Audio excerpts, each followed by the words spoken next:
Comic Timing is member supported by listeners like you over at patreon.com/comic timing. You listeners are the true gift this holiday season, and we thank you so much for every continued bit of support that you give. For as little as $1 a month, you get access to some exclusive content, some early releases, some diaries, and every other little thing I could throw in there that I can possibly throw your way. And we thank you once again for every bit of support you give over at patreon.com/comic timing. Falalala, la la la la.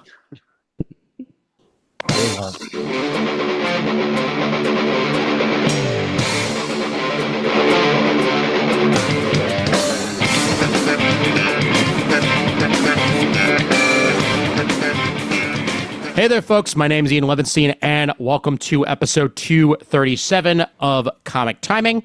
And of course, what better way to conclude a year than to conclude it with previews for things coming out next year? And that is what we do here on this fine episode. Returning to previews for the first time in a couple episodes, the one, the only, the Mr. Chris Eberle. Wow. Levy Poo, I'm a man of many words, but you've rendered me speechless with that deeply affecting introduction. Suffice it to say, I missed your sonorous tones. Thank you. The feeling is very much mutual, as I'm sure Mr. Murdo agrees. Adam Murdo, welcome back. Indubitably. Yes, Ian, yes, my spirit received a heavy dose of tonic when I got to see Mr. Eberle, his august personage, and Shane's as well in person a little bit ago. Mm-hmm. But now our little unit is complete here as we march forward into previews country. Yep, got a trip over. Virtually arm in arm. Christmas Barn Sojourn by Shane and Chris, I heard. So glad you got to experience it. We paid homage. I bought some ornaments, including a magnificent G.I. Joe ornament, Murd. Mm-hmm. It's already adorned on my tree. Yes. And Murd graciously bought lunch for us. The Las Vegas Elvis ornament also. Yes. He's belting it out from my Christmas tree. But it was a great time, and I told Murd how much I missed his exquisite enunciation, and now I get a delightful double dose of that tonight. How very ubiquitous of him. So, we are coming to the end of our very busy season at the Christmas Barn, though, and I am a little bit fatigued. So if at some point in the recording I begin speaking in something other than words, you'll know flippity blip. I understand that entirely. I just got back from seeing Craven, so if at any point I start talking in tongues, and of course our fourth person on the call, the man who is celebrating as we record this Superman trailer Eve, the one and only Raph Suhu. Hello, for all the listeners. As of this recording, happy Superman trailer release Eve. When this episode comes out, happy Superman trailer release day. Yeah. Post day? Yeah. Who knows? It'll be out by tomorrow. That much is a given, because this is the last full release of Comic Timing before Christmas and before the end of this year. I may have something I'm able to throw out there for the listeners otherwise, but I'm going to be in Florida and I ain't bringing my recording equipment with me. So this is definitely going to be the last one of the year.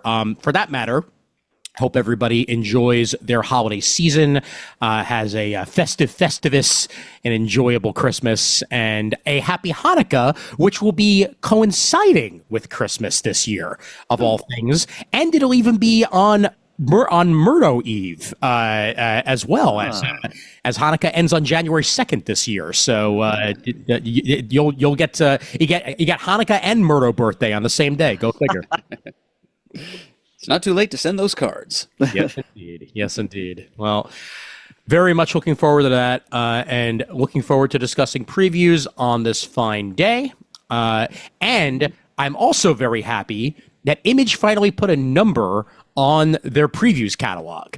Thank the maker. Yeah, I guess this is now technically issue 2 of the Image catalog, along with previews 435. DC Connect 55, and the Marvel previews are on issue 39. And Mr. Eberle, I cannot wait to discuss One World Under Doom with you once we do get there. You'll be chomping at the bit, honey. Chomping at the bit. You'll be happy to know that I've already created artwork for this episode using this image because it needs to be done. But yeah, very much looking forward to talking about all that stuff with you fine gentlemen. And of course, we will begin with image as we tend to do. And it looks like it's going to be a buggy February for image as Jason Aaron and Mahmud Asrar bring us Bug Wars, number 1 of 6. Hold on, I'm looking at my clock. It didn't even take you a minute in. Not even a minute with a crack like that. Hey, Crikey, I missed that's you. a record. Wow. I'm on my game, brother. I'm on my game. What can I say? Please continue. Yeah, this is a 6-issue miniseries here. Slade Slaymaker. Let's just focus on that name alone here and the 80s excellence that Jason Aaron is really going for with this. A kid from Alabama who's suddenly lost in a vicious world beyond his imagining. A world of marauding ant armies, spellcasting spider witches, and beetle-riding barbarians. A kingdom of tiny but deadly warriors hidden in his own backyard. The same world that saw his father eaten alive by insects Yikes. now plunges young Slade into the middle of a brutal bug war to decide the fate of his family. Wow. Well, it's Jason Aaron, so anything he writes, I always give a shot. So Oh, absolutely. I'll read it. But, I mean, Micronauts, anybody? Like, Or Warlord in the Backyard. Yeah. yes.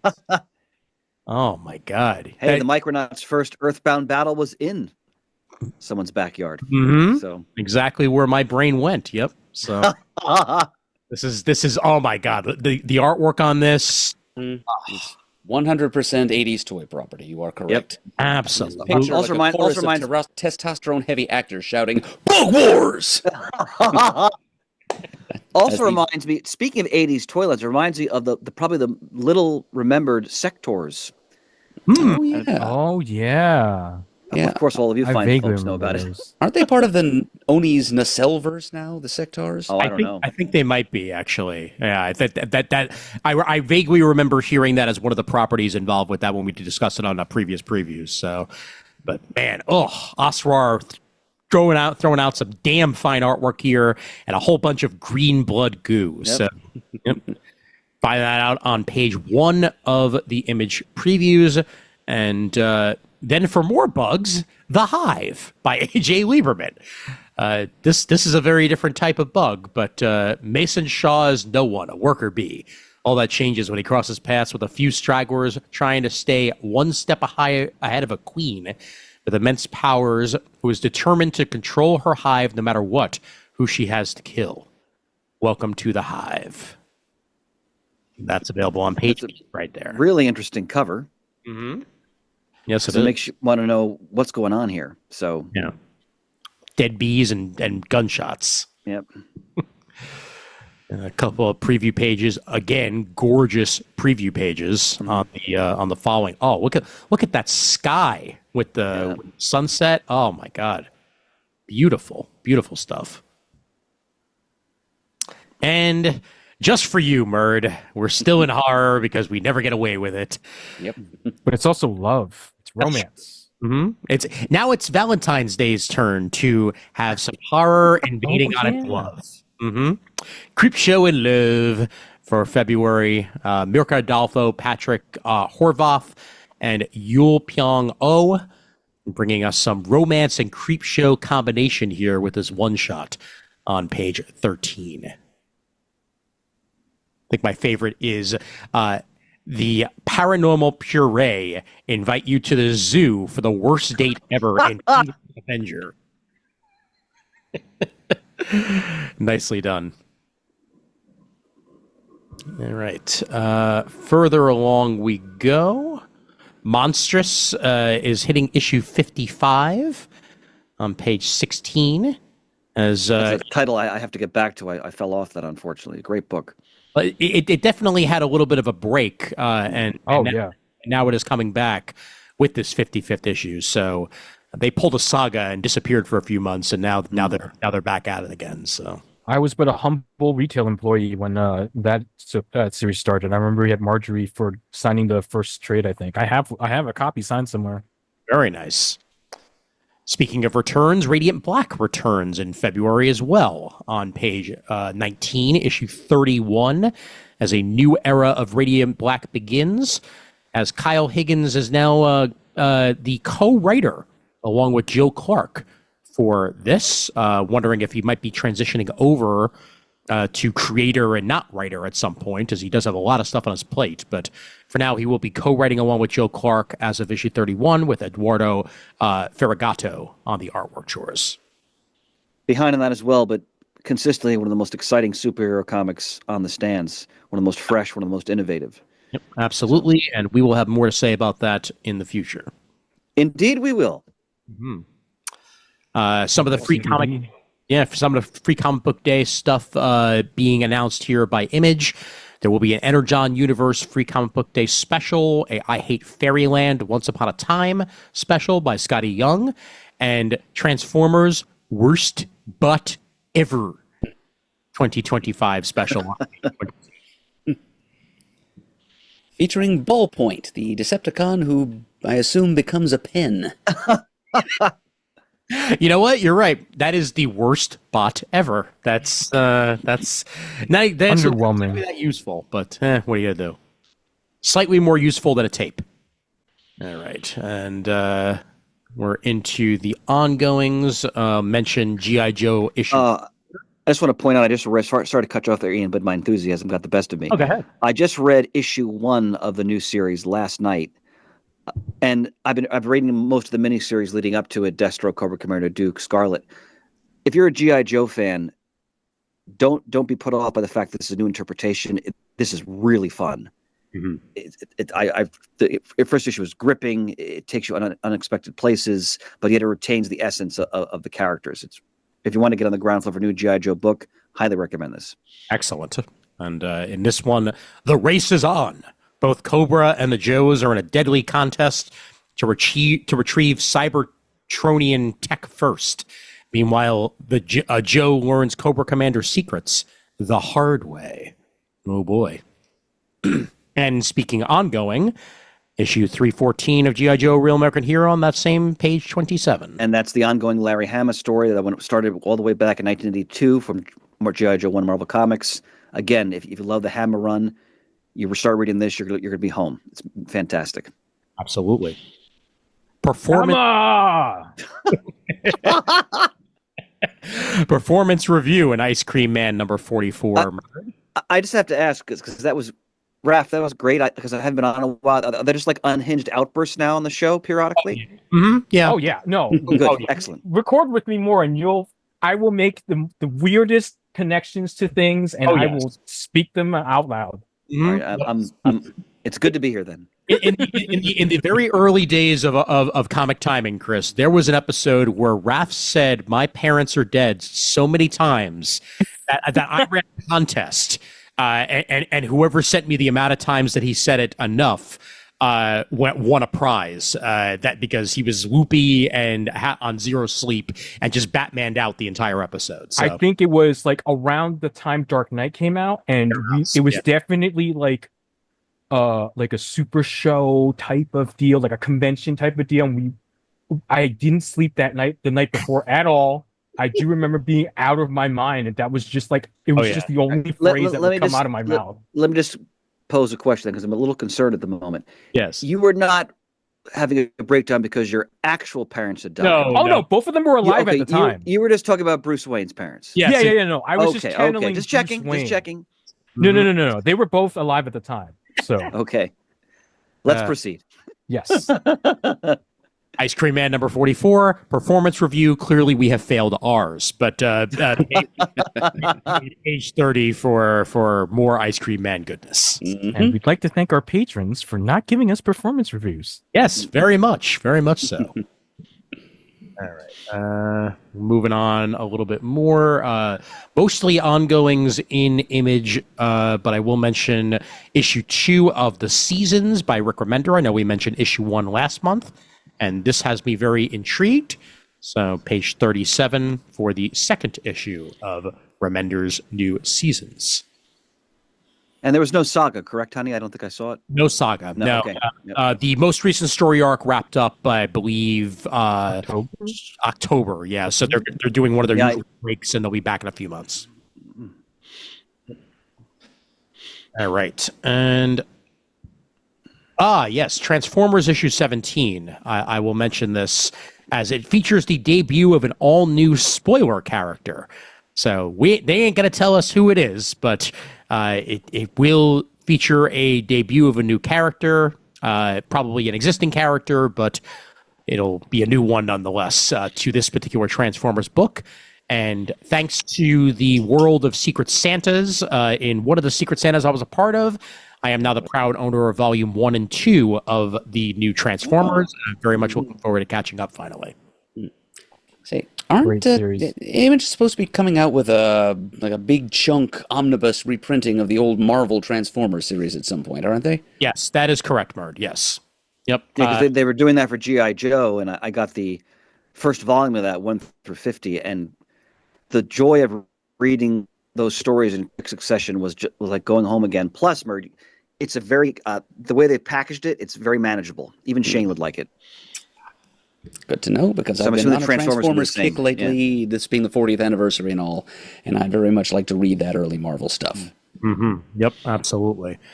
I believe if I remember correctly from our previous previews that there is one on the way, but I will try to get further information on that one way or the other. Yep. In fact, here we are. It's being released on May 13th. Oh no, I'm sorry. Never mind. That's the current existing one. So I will dig further, and if I get further information, I will let you know. Okay, thank you, Ian. And Void Rivals issue 17. Speaking of the Energon universe, that continues a story being told there by Mr. Kirkman. And on we go to the trades. Cal 1964 gets a full collection here, as now Cal exists solely in the Massiverse, and this is the 1964 miniseries that just recently wrapped up. All 4 issues in one trade paperback here for a nice $17.99 for 128 pages. Looking forward to checking this one out for sure on page 4. If I may, I've been reading that. I've been reading that. Sorry, Ian, I spoke over you. I apologize. I've been reading this monthly because I love the original Cal, which came out several years ago now.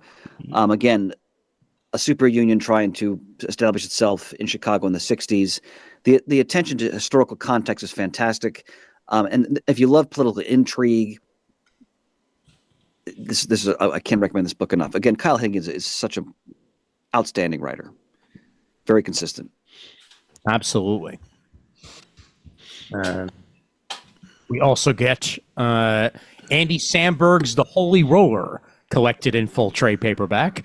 Once again, as we were talking about it, I never thought I'd say the words Andy Samberg and Rick Remender in the same sentence when it came to comic books. And yet, here we are, and they proved me wrong. So, page 46 brings the 9-issue miniseries home, and we will check that out in full for those of you who are waiting for it.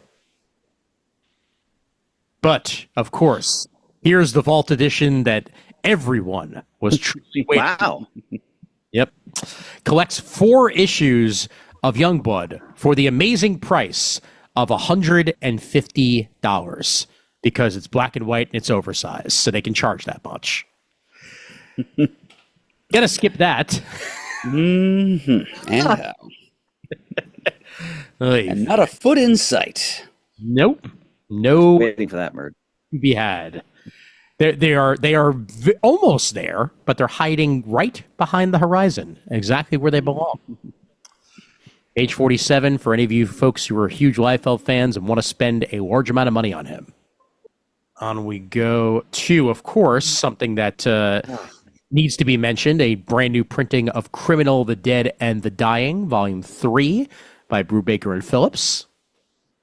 So I go on ad nauseum about this creative team, but again, anyone who loves film noir, crime noir, like neo noir, westerns, whatever, these are the creators you should be following. Everything they do it produces just top of the line crime comics, and The Criminal is one of their showcase series. I can't recommend it enough.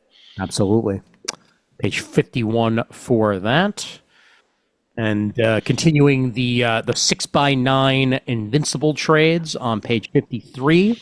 We're up to volume 8 of those now. And according to our friends in the comic book shop industry and the Barnes and Noble industry, these 6x9 collections have been doing a very good job of selling. I mean, Chris, you remember back in the days of you owning a shop that those digest books were always hot sellers, and I think that oh yeah, absolutely. Honestly, the comic book industry should be listening, because I think the smaller form factor really does make it easier to carry around and read something. So let me support you here in this position. So I picked up recently the DC Compact Trail of the Catwoman, the Darwin Cook Ed Brubaker classic. So it's $9.99. Nice. And it's a similar size. Excellent. So it's a great, if you want to introduce people to the medium, get them hooked on some classic stories, you got to make it affordable and make it portable, and they've done it here. Absolutely. Yep.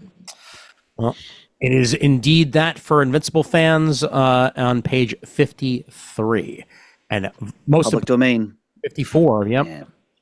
Volume 2, collecting issues 6 through 10 of Zdarsky's Public Domain. And looking forward to seeing... Anyone who... Go ahead, Ian, I'm sorry. Go right ahead. No, I was just going to say that anyone who loves or is moved by the plight of comic creators and history, those actual stories, Kirby and so forth, Zdarsky really channels that spirit into public domain. It's a wonderful series. Yep. It's page 54 for that second volume there. Also plays up the absurdity of the modern entertainment industry very well. Yes, it does, Murd. Well, good point. Yep. And that concludes said image catalog. Nice image catalog this month to get through. And on we go to the previews catalog. And they do have a couple more free comic book day stuff to mention as you get further in. Boy, oh boy, there are a lot of ads this month. But the free comic book day starts being mentioned on page 31. And that has a whole bunch of their selections, including Thundercats Powerpuff Girls #0. What a combo!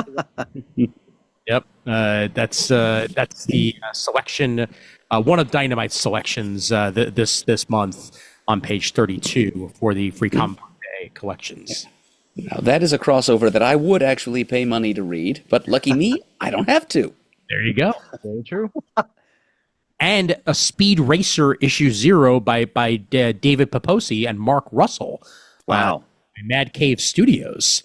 That's something right there. Page 33. I'm not a huge Speed Racer fan, but I will show up for that creative team on that property. Absolutely. And Marvel's going to be bringing forth their Fantastic Four X-Men free comic book day special, as well as a Spider-Man Ultimate Universe free comic book day special. On page 33. So Joe Kelly's Many Deaths of Spider-Man will be spotlighted as part of the free comic book day portion. And the Ultimate Universe gets some more stuff moving in there by Cody Ziegler and Jonas Scharf.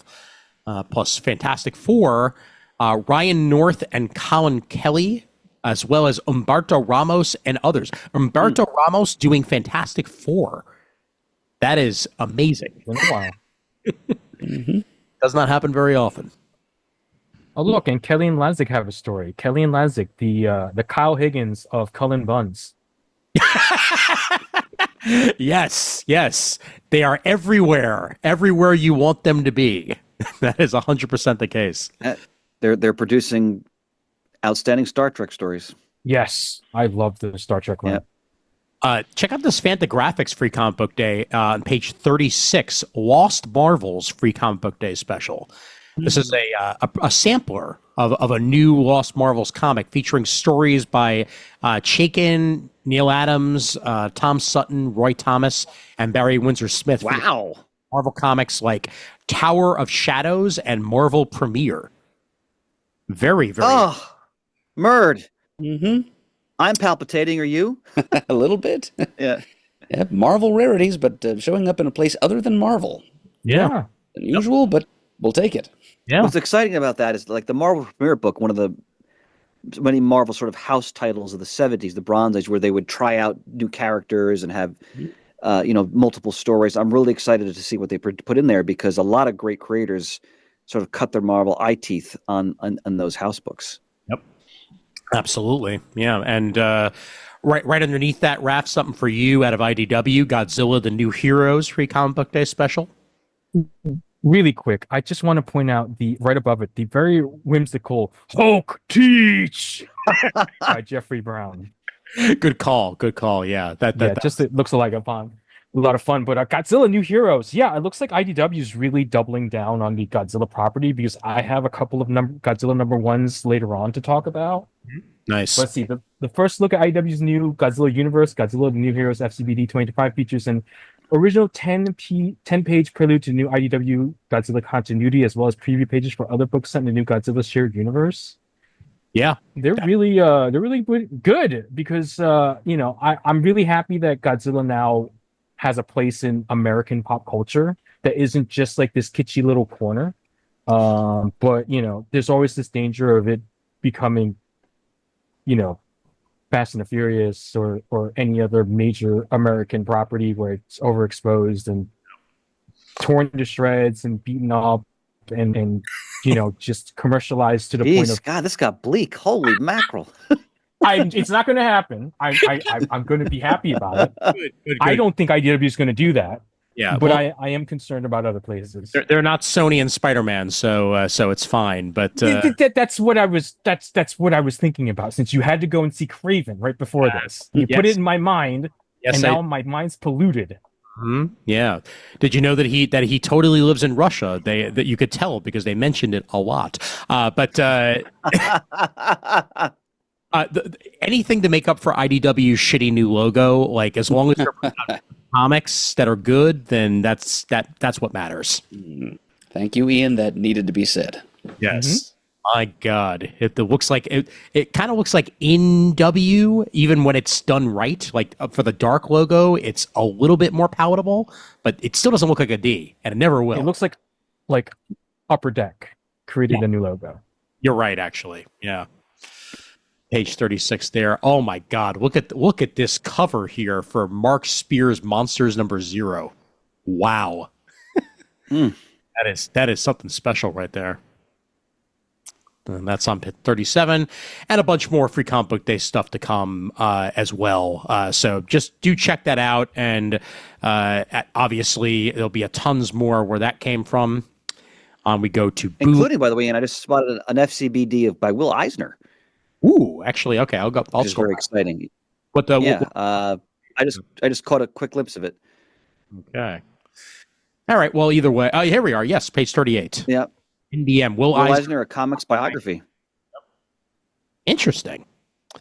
Stephen Weiner and Dan Mazer doing a full comics biography of Will Eisner. Well, it's considering he's, one of the founding fathers, essentially, of the American comic book art form. That's wonderful they're doing that. Absolutely. Yep. So on we go to Boom, and that is not Dr. Doom on page 48. We will get to him. Instead, it's Bronze Faces, #1 of 6 by Shobo and Schaff with Alexander Tefengi on the illustrations. A cultural horror from Nigeria, perfect for fans of The Many Deaths of Layla Starr and Jordan Peele's cinematic storytelling. Interesting.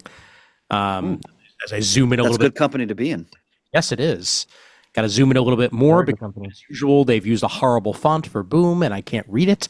But Soho, London, childhood friends Teeny, Sango, and Gyanka reunite on the eve of the British Museum's historic purchase of the works of Timmy's father, the senile Nigerian artist, and been invited as a guest of honor, and from there horrors incur.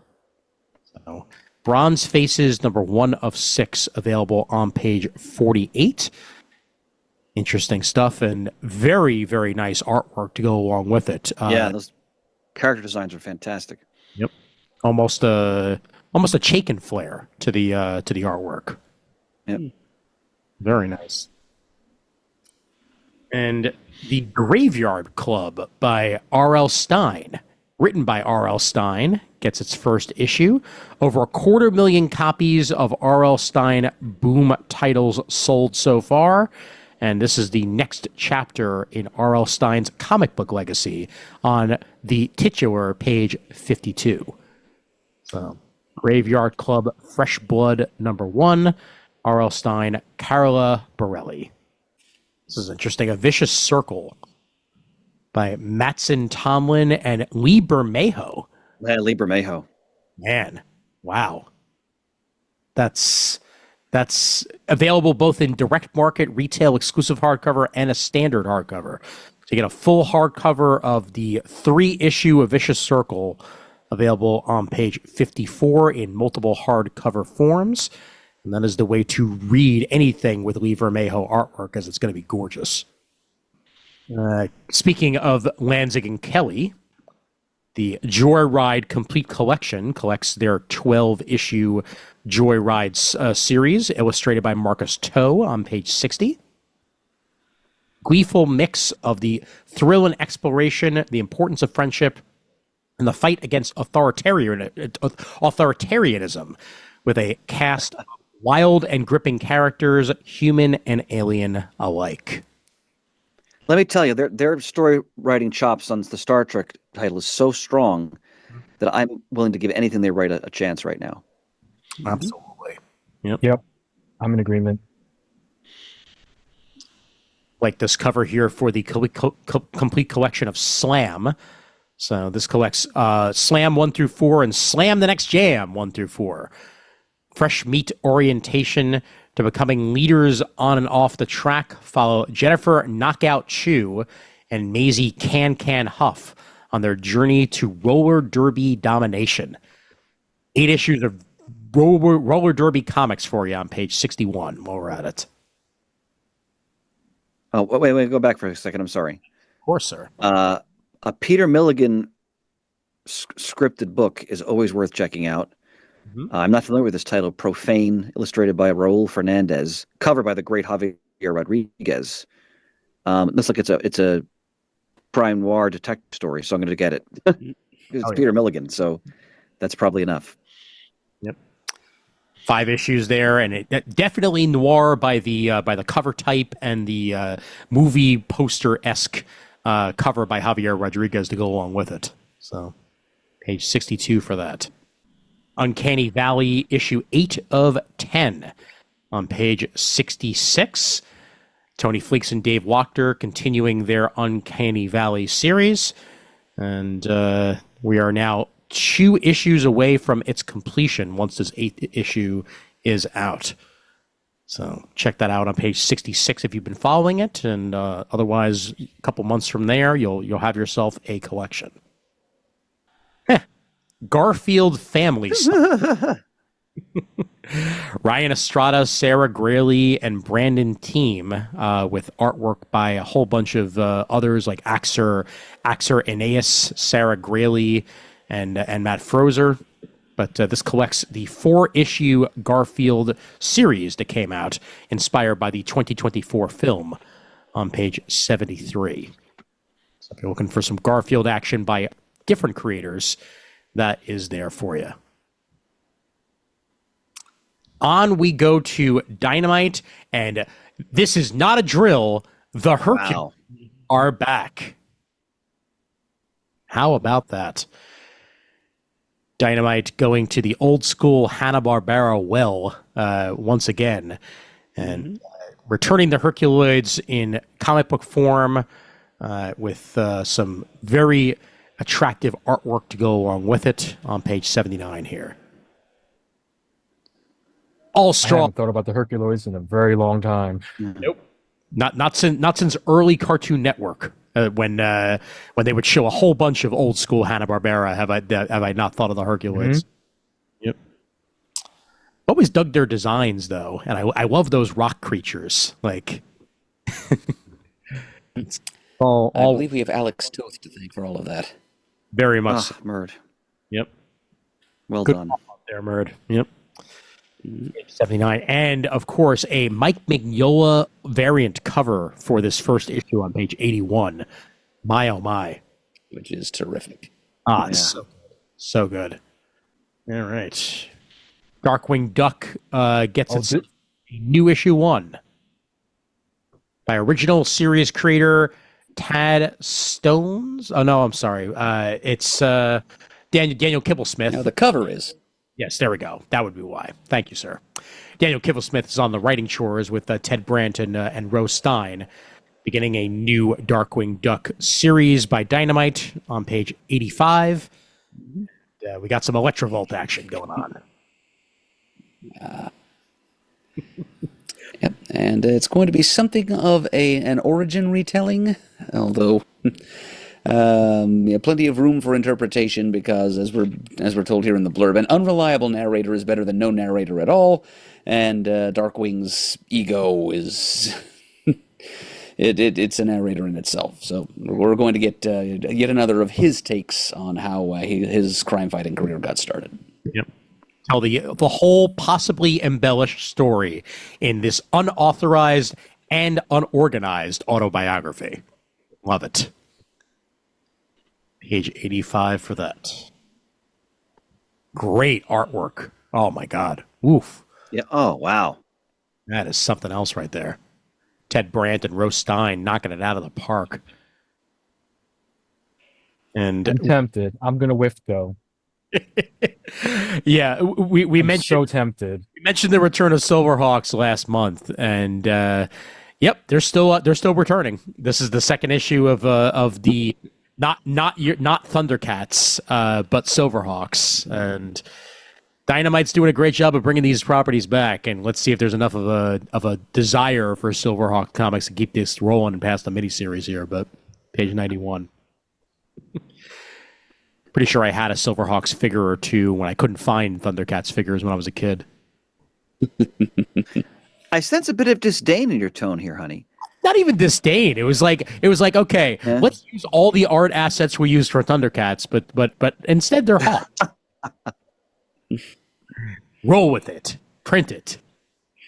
Yep. Listen, I love all the Teenage Mutant Ninja Turtle derivatives. Do I love them equally as the Ninja Turtles? No, but I still love them. Samurai Pizza Cats, Battletoads, Biker Mice from Mars, other multiple adjective teenage animals. Sure, they're great. Hey. Or the classic GoBots, and Transformers. I mean, Yes, exactly. I like GoBots. I don't dislike GoBots. Very true. I just love Transformers. What was it? Dante's Peak and Inferno. Inferno. Thank you. Yeah. Yep. All right. Page 103 brings us the Powerpuff Girls Valentine's Mwah, Kissyface special number 1. And you can't possibly turn that page without reading that title aloud. Exactly the case, Murd. Exactly the case. Yes. Here's a Valentine special with not a trace of horror in it, hopefully. And it's got my favorite Powerpuff Girl, Blossom, at the center of it. Mm-hmm. Absolutely. So definitely any fan of Powerpuff Girls, you will get yourself something to enjoy there on page 103. And then Decapitated Ape. Yes, and then Decapitated Ape on the next page. Savage Tales Winter 2025 special.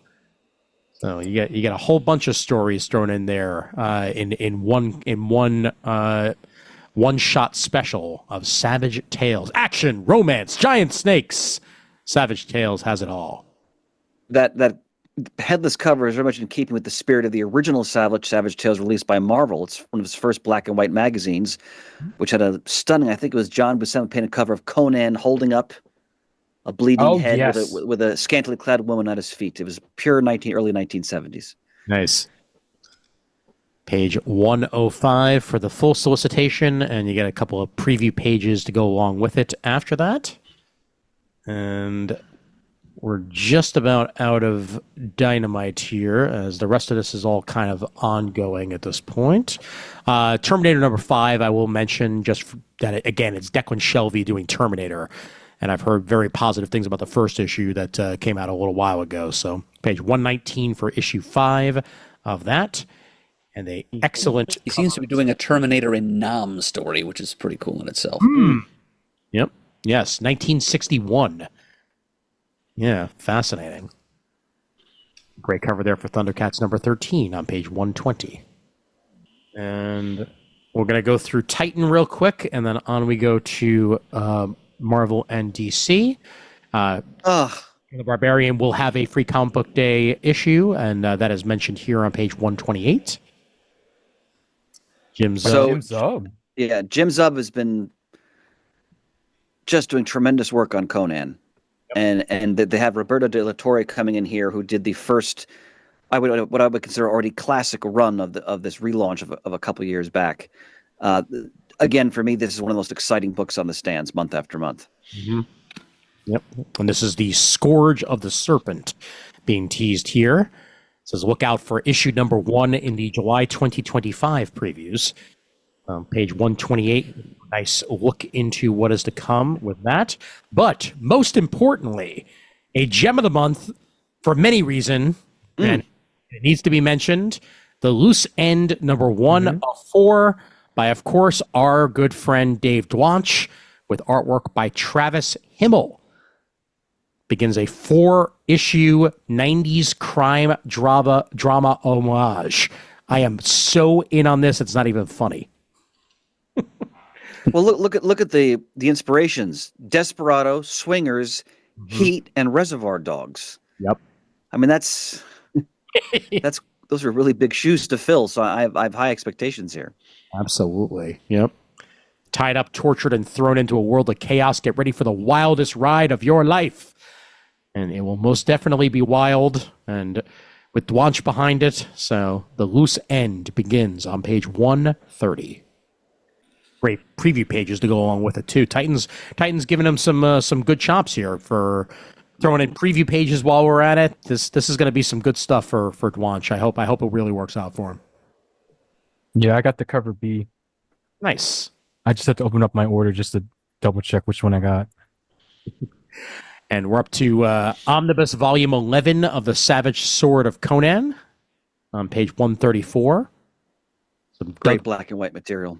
Yeah, Chuck Dixon, Doug Munch, Don Crayer, Paul Galassi on some of the artwork for this. Oof. And Ernie Chan. Mm-hmm. Page 134. And Roy Thomas. So this is exciting, Ian. Yeah. So Roy Thomas, I mean, the legendary Marvel editor, writer, then DC writer. I mean, we've talked many times over the years about just his impact on comics, his work with Alter Ego and Tomorrow's.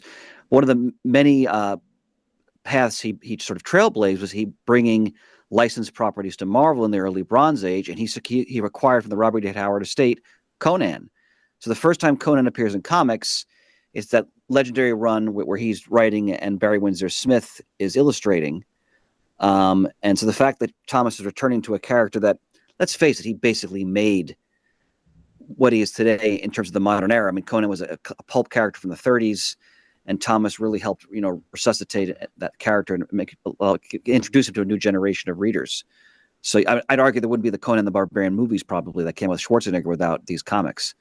And to see him writing Conan again with Roberto De La Torre, who's the great current Conan artist, one of the most exciting things in this magazine for me. Absolutely. Yep. Great to see a master returning to one of the things that made him a master in the first place. So. Yep. 136 for Roy Thomas's return. And let's see if there's anything else in Titan. We'll mention, they do like to mention their manga before we get to the manga section, so I'll mention Dope Man Volume 1 from the creator of Psycho-Pass. Psycho-Pass was a pretty popular both anime and manga for a while, and this is a new series by Ryo Yoshigami. And in a Japan transformed by drugs, accompany the D Unit as they battle addicts with destructive powers. Fascinating concept here. Legalization of narcotics unleashed a wave of supernatural powers among drug addicts. To battle the new enemies, the D Unit is formed, comprising of detectives who, alongside the reader, are plunged into a superhuman doping conflict. Almost has a Ghost in the Shell standalone complex feel to it as well. Sure. Dope Man Volume I guess 1. if I want superpowers, I guess I'll develop a crippling heroin addiction now. Yeah, It's decided. that's fair. That's fair. I mean, they seem to be making perfectly clear that that's exactly what they want you to do. So, just the way you got to go. Yes. No, totally. That's clearly the message of this book. Raph, I'm really digging the edgy hopelessness you bring to this recording. I'm really enjoying this. But, and by, Just by, just with a tinge of sarcasm. while Raph has been doing his deep digging there and whatnot, I've been deep digging as well. June 10th, 2025 will be the release of Transformers Compendium Volume 1. So that will be the Well done, sir. return to the early stuff. The first 44 issues of Marvel's Transformers will be included in that compendium. Has it been solicited yet? I assume yes, right? Because you're just reading it out. Yeah, it's listed on Amazon, and they mentioned it a while back. So I think it might have been an early solicit because they mentioned it back in May of 2024 that this was going to be coming out, and it's coming out in June of next year. So Over a year ahead of time. So Yeah. does that mean I've missed my chance to pre-order it? That's No. what I was wondering because I do want it. yeah, I'm not sure. You may have to check whatever you use, whether it be DCBS or otherwise, to see whether or not you can still add it to an order. You probably can because again, it's not coming out till frickin' June. But as a worst comes to worst, it is available on Amazon and other places that you can pre-order trades. So Okay, and that's what I will do if I must. But thanks for the digging, Ian. It's not a problem because I knew I'd seen it at some point in my life. That may have also just been when they announced Murd, because I think the actual solicitation may have just been, after that. Yeah, a little bit further up, please, Ian. Go back up to page 152. Yes, there you go. And there we find from writer James Lovegrove what is, I believe, a prose novelization of the early Silver Age comics appearances of Doctor Strange. Wow. Interesting. Based on the original material. Yeah. Adapted from the classic stories by Stan Lee and Steve Ditko. Yep, you are correct, sir. Wow. Very interesting. Yeah. This is Doctor Strange Dimension War. Once again, put out there in prose by James Lovegrove. Available on February 12th.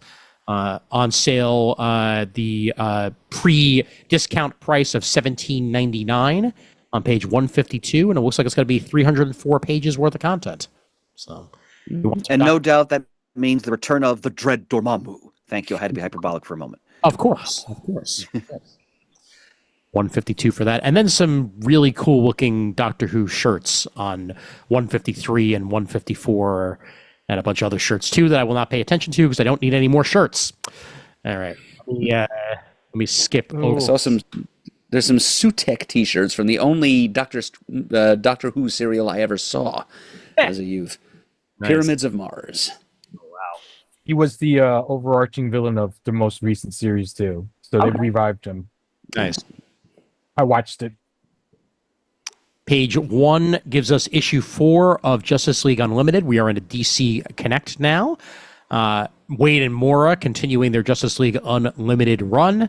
I still need to read that first issue, but from what I've seen so far, it looks just as awesome as I wanted it to. So, I'll second with experience. I read the first issue without spoiling it. Ian, you will not be disappointed. excellent. Looking forward to it.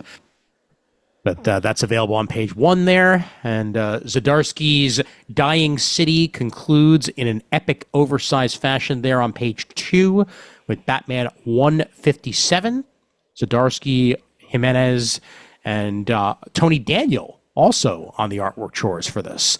So the conclusion to Zdarsky's run is coming, and this concludes the Dying City story. Once again on page 2 there.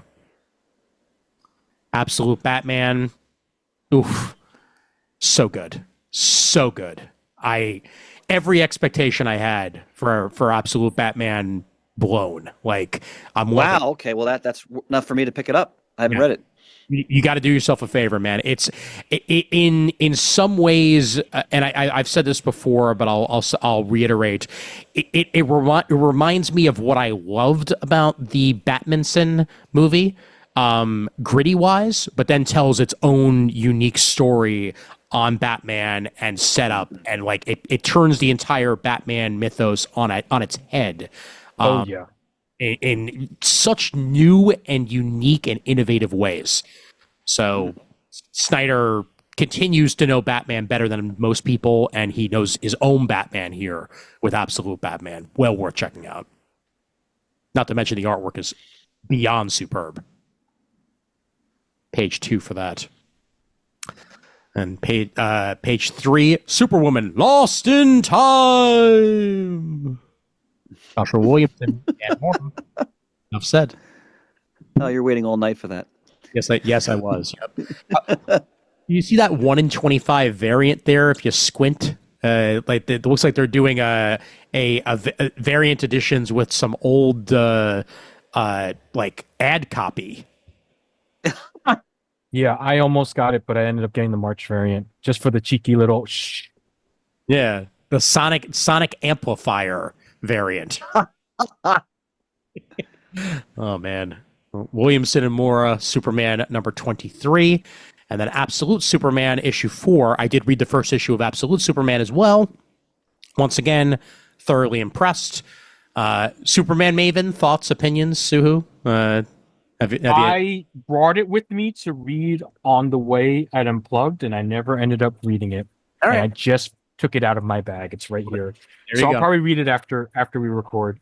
I also have Wonder Woman here. Excellent. I will say the new Batgirl series is really good. Good. If you're a fan of Batgirl. That's what I want to hear. And, yeah, I've already sung the praises of this book so much. It is incredible. It is so novel. Yeah. Godzilla Monster Piece Theater. Yes. Amazing. Page 3 for that Absolute Superman, and then of course the continuing Tom King Wonder Woman 18, along with Absolute Wonder Woman number 5 on page 4 there.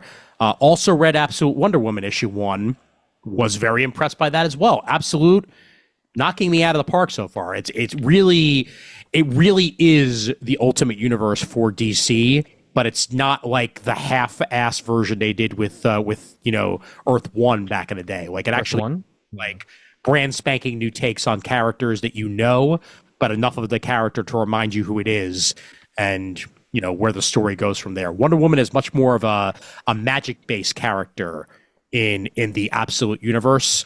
And it's also a world without Amazons other than her. To the point where the word Amazon was essentially banned by the gods, but she was the only one who could speak it. So, very unique take on it. Interesting. Yep, like raised in hell, like very, very different Wonder Woman, but she still has like a very warrior spirit going. And here we are for something that I'm very much looking forward to. Page 6, Zatanna number 1. Jamal Campbell, writer and artist on this, as Zatanna gets a new 6-issue miniseries. As she's as it looks like she's back on tour and she's got her stage crew back together. But her plans are disrupted before they even begin when her stage crew is abducted by a ghostly new adversary, the Lady White. Now Zatanna is plunged into machinations of tricks, swords, and curses that threaten to tear her apart from the inside out. And so this is Vanna's post-Wheel of Fortune career. Yes, definitely. Yep. She turned to a life of crime, and now I always can't follow that up with a. Go ahead. Good. I actually have a legitimate question. Yes. Do any of you have a definitive Zatanna story that you think, if anybody wants to get interested in the character, that's what they should read? Because I know very little about Zatanna. I mean, I know that Paul Dini did some great Zatanna stuff Yep. in the past. So I would put my John Hancock on that probably. I was going to say the Batman animated series, which is by Dini. Like the Zatanna episodes are really good. Yep. I enjoyed them. Murd, thoughts? Thank you, gentlemen. Well, yeah, I'd sign up on that too. The title "Practical Magic" rings a bell. I think that might have been one of the Dini things. Yep. Yeah, I think that's right. Yeah. And there were stories back in the like the early '80s, like Jerry Conway written Justice League that involved Zatanna also. That kind of filled in some of her backstory and how she belonged to the subrace of a Homo Magi, like a hidden civilization of magic users that lived somewhere in Turkey, and her father Zatanna, the Golden Age superhero magician, met and mated with one of them, and that was delved into in a few issues of that run. So I can't quote you issue numbers, of course, but. Murd, considering the time of day and all the work you've done today, the fact that you still delivered as I knew you would, I'm a very happy man right now. Mm-hmm. And I'm happy that you're happy, Chris. I'll also add on there, it is literally like next on my reading pile because I meant to read it when it came out, but then it was delayed a little bit and then it finally came out.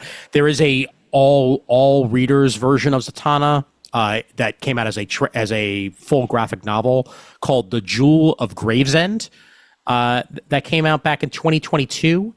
And I will point that out because it's set in my old neighborhood, and Stillwell Avenue plays a major part in it as well. Like it's basically Zatanna in the Coney Island area, and I remember it getting pretty good praise when it first came out. So I hope to read that and report back on that. But from the looks of the artwork in this particular Zatanna, it's gonna be pretty stuff. So do check that out on page 6. I love when you get to play the hometown boy, by the way, honey. Oh, of course. When they literally name something after Gravesend, my old neighborhood, like it's hard not to. Second issue of Jeremy Adams' Aquaman, by the way, on page 9. We talked about the first issue last month, so reminder here. And this was my next one. Yes, baby. Yes. Every 90s kids. We get them all back, not just like John and Guy and Hal, who are great, who I love. I love John and I love Guy, but Kyle's back. Yes. Kyle's back. His voice actually broke with emotion when he said that. Well. In the frickin' crab I do love Kyle. Oh, yeah. Oh, in the crab mask glory. Mm-hmm.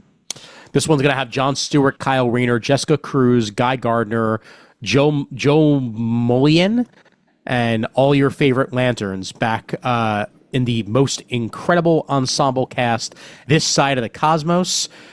Brought to you by Jeremy Adams and Morgan Hampton with artwork by Fernando Passarin. So it is going to be very pretty, and a Claire Albert as well. Page 10 for that. We see some new character designs on the following pages to wet your whistle a little bit. It's a great stylized animated feel to that. Yes, very much so. Yep. Yeah. Star City on the Brink. Chris Condon continuing his new take on Green Arrow with issue 21 there on page 12. And this just in, The Flash and a dog. The Flash family in action. And there's a dog. That's all we need. The Flash number 18. Does the Flash have a designated super pet? Does he? I don't know if he does. I don't think so. I think Arden Franco probably gave him one because they gave everyone one, but Like elsewhere in the comics, I'm not sure he ever did. Well, he does now. Page 13 there. And Metropolis in the crosshairs of a villainous conspiracy. John Ridley's Action Comics 1083. Second chapter of this tale of truth and hope as Clark Kent digs into what drove major disaster back to crime. He begins to uncover a greater conspiracy involving previously reformed villains. Fascinating stuff there. Page 15. Interesting. Yep. I got the Clark variant. It's just too much fun to pass up. Oh, I yeah. really should just get the regular cover, but I love that casual holding up of a gigantic vehicle. Oh yeah. No, that's really good. And his name is literally Clark, and it's Clark Kent, so you know. Yeah, you can't. How do you this not? this Tom King, Black Hair at Best the Best, I read issue 1 Mhm. a couple weeks ago, and again, one of the reasons that Tom King is such an important writer in recent times is he takes characters and concepts that maybe we've kind of not paid as much attention to, or something forgotten about, or always always on the forefront, I should say, and then he reinvigorates them, brings a new twist to it. You get more of that with Black Hair #1, Best the Best. Just not expecting what happened in the story at all, and just riveting. Can't wait to read the rest of it. Outstanding. Page 16 I'm sold. and page 17. A trap is set. In Birds of Prey, issue 18, when Oracle intercepts chatter about Sin from the Ninja Clan, long bent on acquiring her, Dinah, Sin, and Megara decide to set a trap inside of waiting for an ambush. Meanwhile, Constantine reaches out to Oracle for last-minute help, moving a tricky demon across a dimensional plane. Interesting. Page 17 for that. And on that same page 17 on top of that there, issue 4 of said Batgirl series. I read the first issue. Like I said before, it's really good. It's very much. It's like it's kind of like an awkward team up movie meets The Warriors, Nice. where Shiva comes into Gotham and like immediately tells Cass, "Hey, we have to get out of here." And they argue a little, but it turns out there's like this death cult that's after both of them for some reason. It's not obviously they don't explain it. They don't give everything away in the first issue, but really good. There's a nice chase throughout Gotham that I think kind of occurs throughout the rest of the series. Nice. Really good. I really liked it. Excellent. Okay, I've fallen on the job. I had no idea Cantwell was writing Challengers of the Unknown. Yes, indeed. Yep. Ugh. Yep. And All right. Well, I have to rectify that. challengers are getting help from existing DC heroes as well. So it's not just going to be challengers; it's going to be some superhero assistance along the way. And page 21 gives you the 3rd issue of said Challengers of the Unknown. Of course, artwork by Sean Isaacs along with it. Happy to see that. I did read the first issue of JSA number by Jeff Lemire, and was happy to see what he's doing with the series so far. Whole bunch of Infinity Inc. stuff going on, a bunch of mystery. Where is the rest of the JSA? And this one's going to specifically have Jakeem Thunder in on the action. So issue 4 of JSA on page 21. And issue 4 of The Question All Along the Watchtower on page 22 there. Still love that title. And Al Ewing's Metamorpho, the Element Man. Again, very much looking forward to reading the first issue of this, because I'm sure it's going to be insane in all the right ways. It's Al Ewing. It's Metamorpho. That is a great cover. Wow. How could you go wrong? It is a damn fine cover. And it looks like we're going to be having a little bit of a team-up action as Jonathan Kent teams up with the old Big Red Cheese himself on Shazam number 20 there. The guest writer. Yep. Guest writer. Grace is doing the one shot. Mm-hmm. Yep. Senna Grace and Dan McDade for the writing and artwork there. I could see Senna Grace doing a good job with Captain Marvel, so hopefully he does do a good job there. Yes, I said Captain Marvel. Page 23. And Ian, props for you for doing so. I know who's on this call. I know who to pander to. Thanks for playing to the crowd, Ian. Of course. Okay, we got to pause. Yes. All right. I read recently issues 1 and 2 of Batman and Robin Year 1 by the dream team of Mark Waid and Chris Samney. Yep. I haven't been this happy and excited to read a Batman comic like this. I got these feelings used to have when I read, all the great ones, Year 1, Dark Knight, a lot of the Brubaker Rucka stuff, etc. I mean, Mark Waid is. I mean, I think he's in his 60s now. He's still pound for pound one of the most consistently great writers in comics. Oh, yeah. And if you love Batman and Robin, if you love the Year One format, if you love their work together on Daredevil, Waid and Samney, you must read this series. I'm just grinning ear to ear when I read it. It hits all the right notes. It's everything you're going to want. Here to that. And by the way, on that same page, this is also really good. I've been reading this as well. Long Halloween, the last Halloween. Yep. issue 5 brings us Bill Sienkiewicz artwork. Ooh. Right. Specifically, Bill Sienkiewicz drawing the Joker. Yes. 100% on that. Not that cover by the late great Tim Sale's terrifying. Oh, it is. Oh, yeah. Absolutely. Those teeth. Yeah, that's a good one. Page 26 for that. And we continue with the facsimile editions of Hush on page 27 here as we lead ourselves to Hush 2 coming soon. Hush harder. Yes.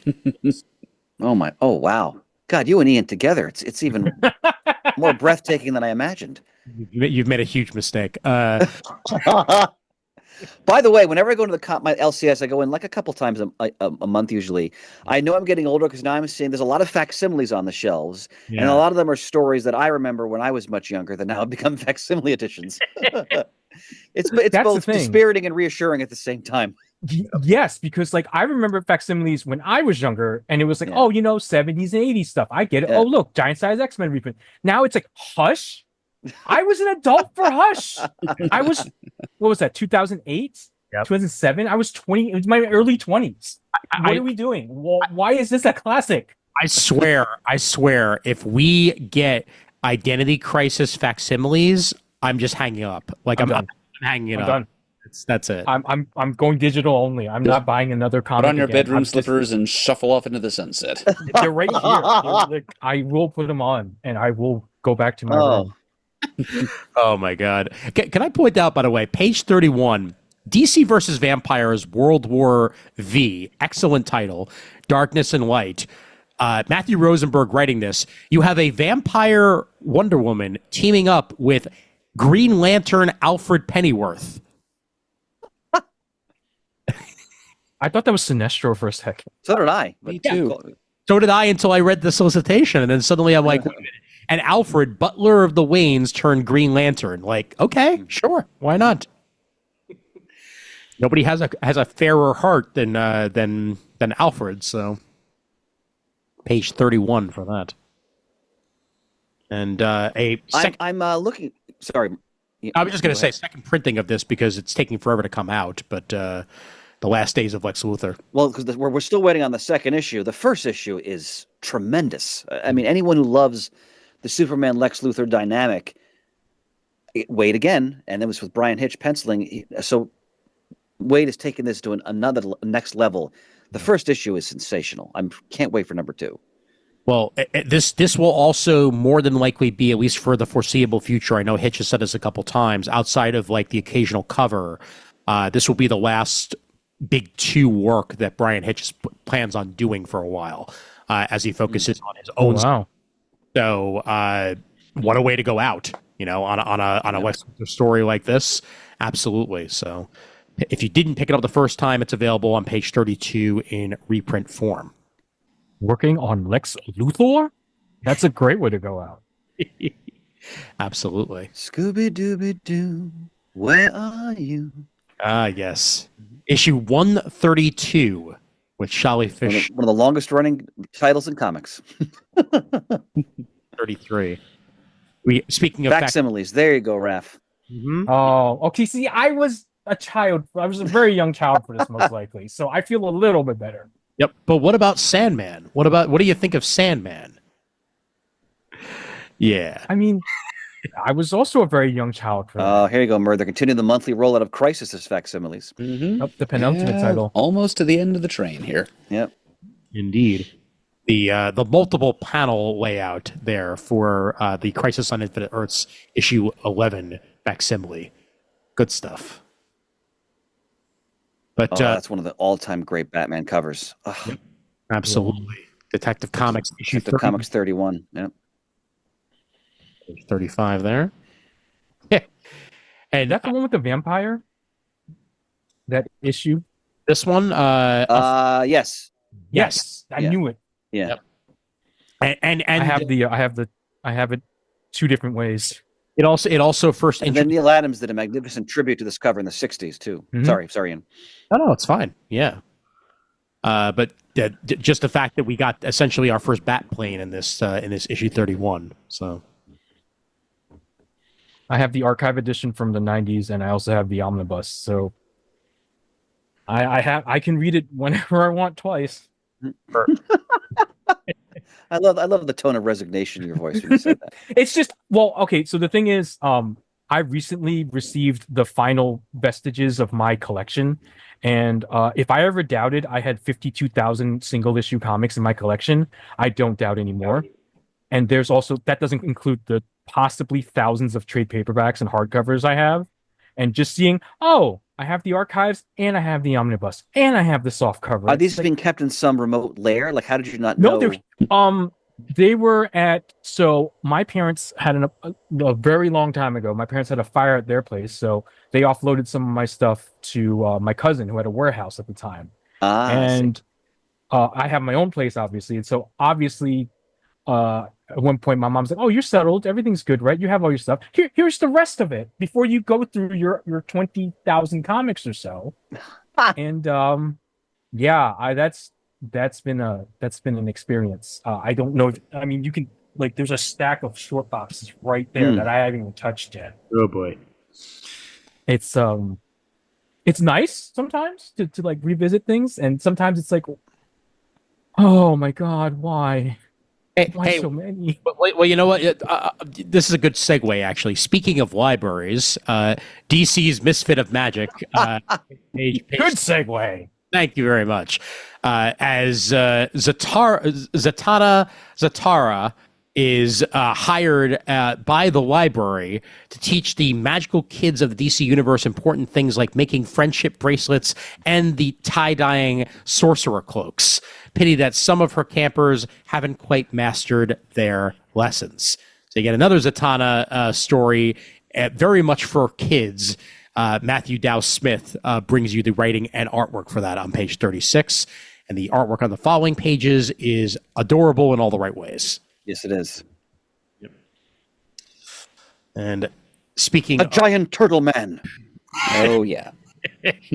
Yes. This is page 38. We've got three pretty good trades here under the DC Finest reprint banner, which I guess is kind of like the Marvel Essentials line, you know. Batgirl, Nobody Dies Tonight. So this is more of the Kelly Puckett series of the Cassandra Cain Batgirl.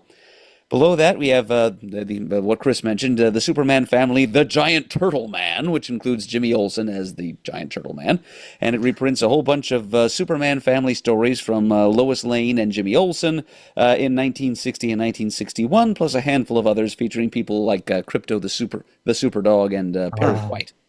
And below that, so DC Finest Peacemaker Kill for Peace, which reprints a bunch of the early, like the 1960s Charlton appearances of Peacemaker. His debut in Fightin' 5, number 40 and 41, and 5 issues of his own series. And then we jump to post-crisis DC with his 4-issue miniseries from DC in the mid-'80s, and also his appearances in Checkmate, Suicide Squad, Vigilante, and even the early 90s Eclipso ongoing, in which the character died for a while. Well, let me point out, by the way, this is the first time that Fighting 5 issue 40 and 41 have ever been reprinted. So Peacemaker's Origins never been reprinted until now. But that is very fascinating that they never got to that. But obviously now with Peacemaker being so hot and with season 2 on the horizon for his series, makes sense to reprint the Origins. So you can check that out on page 8. I may get that. Yep, it is that makes that very interesting and appealing to me too. But I'm just kind of sorry that they also had to stick in all that other '80s stuff, much of which I think I already own. Yeah. Meanwhile, Ian, I was mentioning these before. The DC Compact Comics editions. These are wonderful. $9.99. So very affordable. They're compact. You got the DC, the New Frontier, the Cook Classic, and Brian Azzarello, Cliff Chang's Wonder Woman, Blood and Guts. So $10. Yep. I mean, you get the all of New Frontier in one compact edition. Great entry point for new readers. Which is funny because last month they solicited a new version of the Absolute New Frontier. So if you if you wanted to, you could have it at its very biggest or its tiniest. So you can get a little bit of both, or you can get one or the other. But this is well worth the compact edition. Oh God, yeah. One of the best stories ever written and drawn. Period. And give it to as many people as you possibly can. Page 39 there for the compact. And then on the next page, your boy Cantwell, Plastic Man No More, issues 1 through 4, collected in full collection on page 40. Murda's Body Horror. Yep. I've been waiting for this collection, actually. The next one on the page. Yes, from the DC Vault, Death in the Family, Robin Lives. This went further than it was ever going to, as originally they just printed, the way the issue would have ended had the phone dialers all called in enough to save Jason Todd's life back in the day. But they also did a 4-issue miniseries, which continued this alternate timeline. So this is all of the idea of what DeMatteis and Starlin would have done had Jason Todd survived. So this has Jim a Aparo art. Oh. Yep. Mm-hmm. Yep. Along with Rick Leonardi and Mike DiCarlo. So page 40, Death in the Family, Robin Lives. Also, Absolute Batman Haunted Night by Loeb and Sale, available on page 41 there. And a deluxe edition, Batman Elmer Fudd. I never read this. Tom King and Lee Weeks. Yep. Yeah, it was the best-selling of that particular DC Looney Tunes crossover, and it's really good, actually. It's very surprisingly dark from the perspective of Elmer Fudd. Yeah. Tom King, I'm in. Yeah. Well worth it. Yep. And then on the next page, this one's for you. Oh, Shane. Yep. Booster Gold, the complete 2007 series, book 2 by Jurgen. Excellent series. Excellent series. Yeah. This collects Booster Gold 15 through 31 and The Brave and the Bold issue 23. There on page 42. I find it funny they cut off Blair Butler, so we can't see it's her, but it's Blair Butler from G4. Oh, that's way true. Back when G4 was still a thing. That's because she was their comic book person. Yep. Wow. Speaking of Mr. King, the Dark Knight's Man of Steel, or is it? Oh yeah, good point there. Page 40. Knights of Steel. Dark Knights of Steel. Yeah. Oh, this is a. Go ahead, Raph. I love it. I wasn't going to give it a shot, but honestly, it was the beautiful covers that they were doing for the series. That I believe this is the second. No, this is the first series. This is the first one. Yep. This is the first one. So I already own it, but the covers are gorgeous and the story is really a lot of fun. Medieval take. I raved about this before. Anyone who really, if you love the whole Elseworlds concept, this is such in the spirit of that. I mean, it's and like Raph said, it's again, if you enjoy, again, the intrigue, but in a more like sword and sorcery type setting, medieval setting, it's really well done. All the things you would expect from a great Elseworlds is in Dark Knights of Steel. And Chris, I don't know if you realized, but they're actually able to finally give it the Elseworlds branding. It's so deserved because now. Yes, I didn't even see that. Good call, Levy Poo. Yep. Well done. Now that they're using the Elseworlds branding again, they can go ahead and slap that on there for this new edition. So. And Gotham City Year One, I've raved about this before. Great crime noir by Tom King and Phil Hester. Again, Slam Bradley, one of the first DC characters that still continues through the present day. It's him talking to the modern day Batman about when he was involved with intrigue involving Batman's family, like his grandfather. Gripping stuff. Eagle and Schuster character, isn't he? Yes. Creation, yeah. Yep. Correct. Yep. All right, and I will wrap us up here with the Legion of Superheroes 5 Years Later Omnibus Volume 1.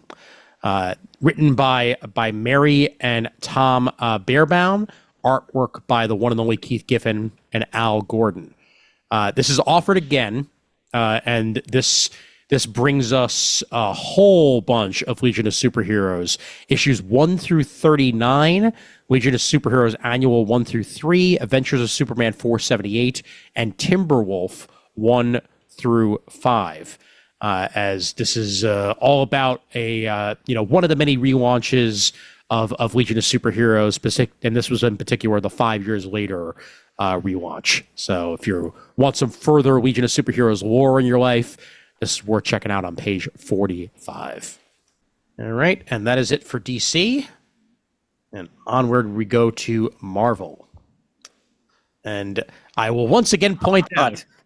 No, Chris, remember, this is a good thing now, because it's a Fantastic Four homage on a Fantastic Four issue. Okay, then I'm all on board. We're okay with this now.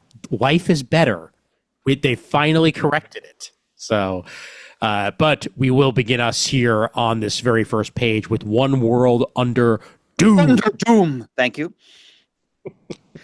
Yep. Ryan North, R.B. Silva, 9-issue miniseries begins here as Dr. Victor Von Doom's Sorcerer Supreme may very well finally get what's coming to him. We shall see. Well, what's interesting for me as a longtime Doom fan is that at this stage of my reading life, I don't really care about continuity anymore. I'm not really following it anymore. I'm more following certain creators, certain arcs and things like that. But I'm very excited about this because it's my favorite villain in comics. Mm-hmm. And, he gets to take over the world. Ryan North is a strong writer. I remember a graphic novel I want to say back in maybe the early 90s, late 80s called Emperor Doom. Yes. Where Doom briefly did take over the world. Yes. Good graphic novel. So I'm interested to see how they approach here. I believe, if I remember from the copy, that something's happened where much of the world is actually willingly accepting Doom as their monarch, but the heroes have not yet been affected by this strange obeisance. So we're looking forward to that. I mean, Doom's a tough one to beat. Yes, indeed. Yep. Mind control Doom bots, baby. That's the way you do it. Yep. That is there. I noticed something. I'm looking at the print edition of the Marvel previews, and what I'm seeing here, and this is showing up backwards from your perspective, of course, but the title of this comic is The Rise of Emperor Doom #1.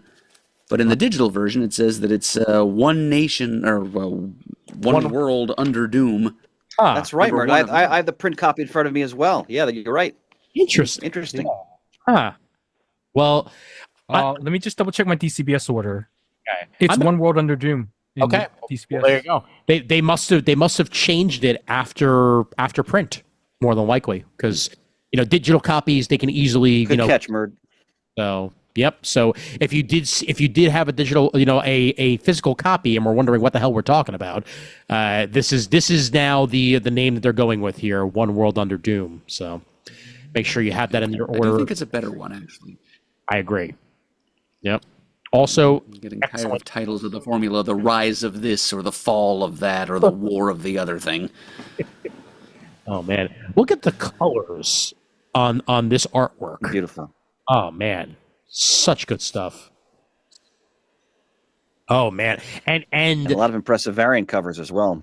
Yeah, the John Tyler Christopher base variant in particular, very very nice. There's a Magnolia cover in there as well. Oh, that's the one I got. Nice. There was no preview images on DCBS, so I took a shot in the dark at what I was going to pre-order. Not bad. Page 8 brings a good choice. Brings us a tie-in, the Doom Academy, #1 of 5. Did you think Strange Academy would be the same in the world of Dr. Doom as Sorcerer Supreme? No, it is now Doom Academy. I mean, that makes sense. And of course, located from New Orleans to Latveria, and the Strange Academy students have a lot to learn in the world of Doom. Mackenzie Cadenhead writing, Pasquale Ferry with some gorgeous artwork to go along with it. That's on page 8. And the Thunderbolts are back in another 5-issue tie-in miniseries on page 9 there.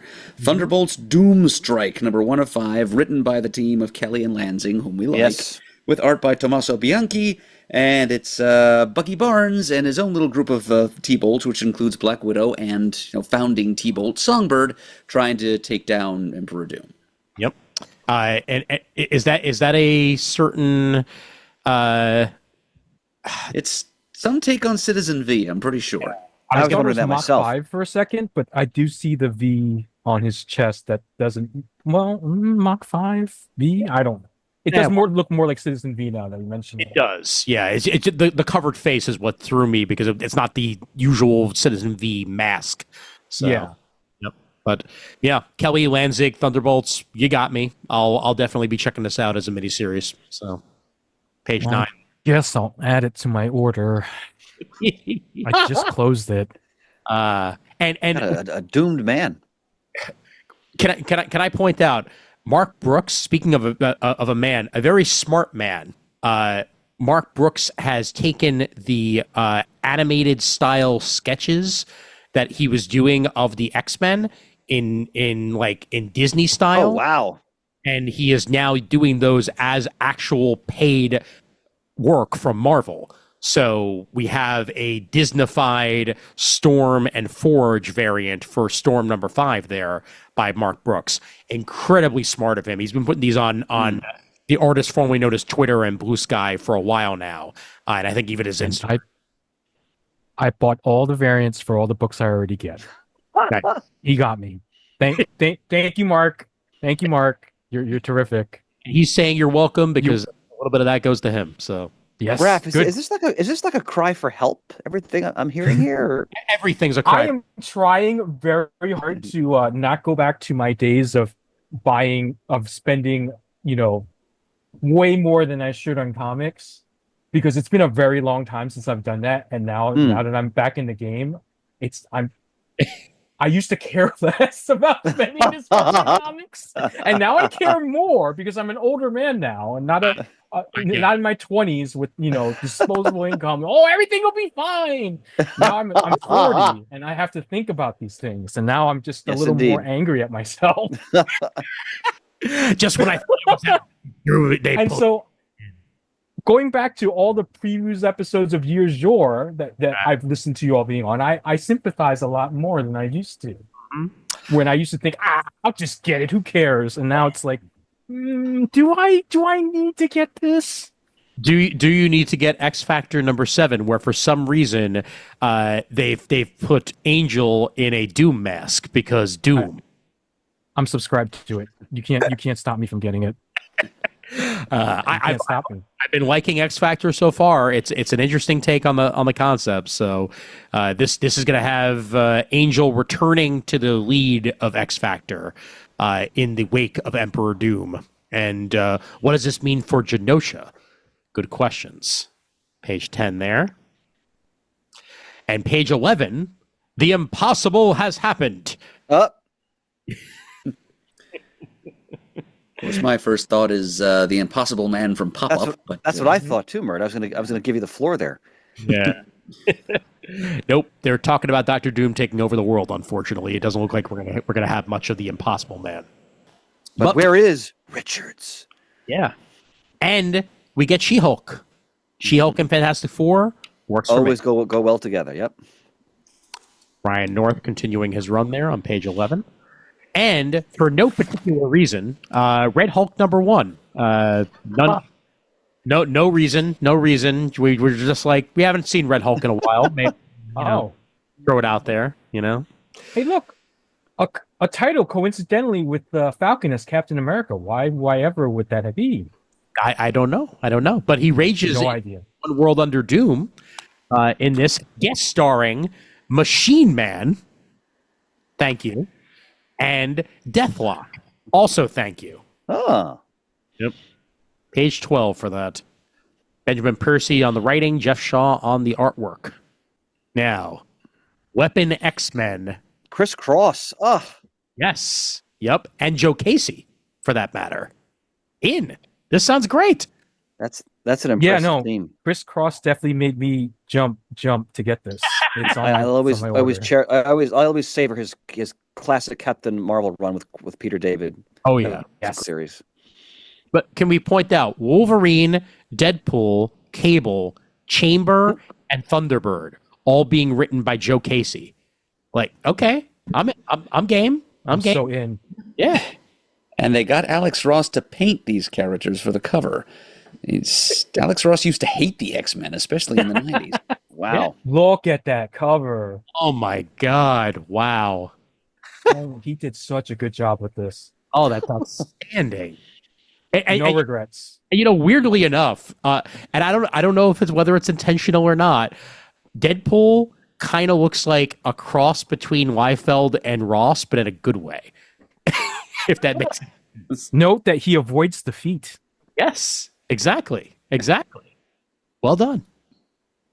Keeping with the legacy right there. But yeah, page 14. I'm in for this team up, and it's an excellent choice of a name, Weapon X-Men. I mean, come on, writes itself. Carnage gets a new number 1 here by Charles Soule and Jesus Saez. Page 6. Very strong writer. Mm-hmm. And variant cover by Todd Knock. Not bad. One of your faves, honey. Mm-hmm. Amazing Spider-Man issue 67 has some X action going for it. As with his patron Sidorak attacking the world, Juggernaut won't just sit aside, but he's not a solo act. The X-Men get involved to help Spider-Man save the world. On page 18, we get a nice Doctor Strange-esque spider outfit there as well, as he's using his mystical enhancements in this 8 Deaths of Spider-Man arc that's being written here. Justina Ireland on the writing chores for this particular 8 Deaths of Spider-Man story, with Andrea Ricardo on the artwork. And this is a great cover by Gleason there on page. Sure is. Oof. Beautiful use of negative space. And it's not advertised here, but we've seen what Juggernaut's Spider-Man looks like.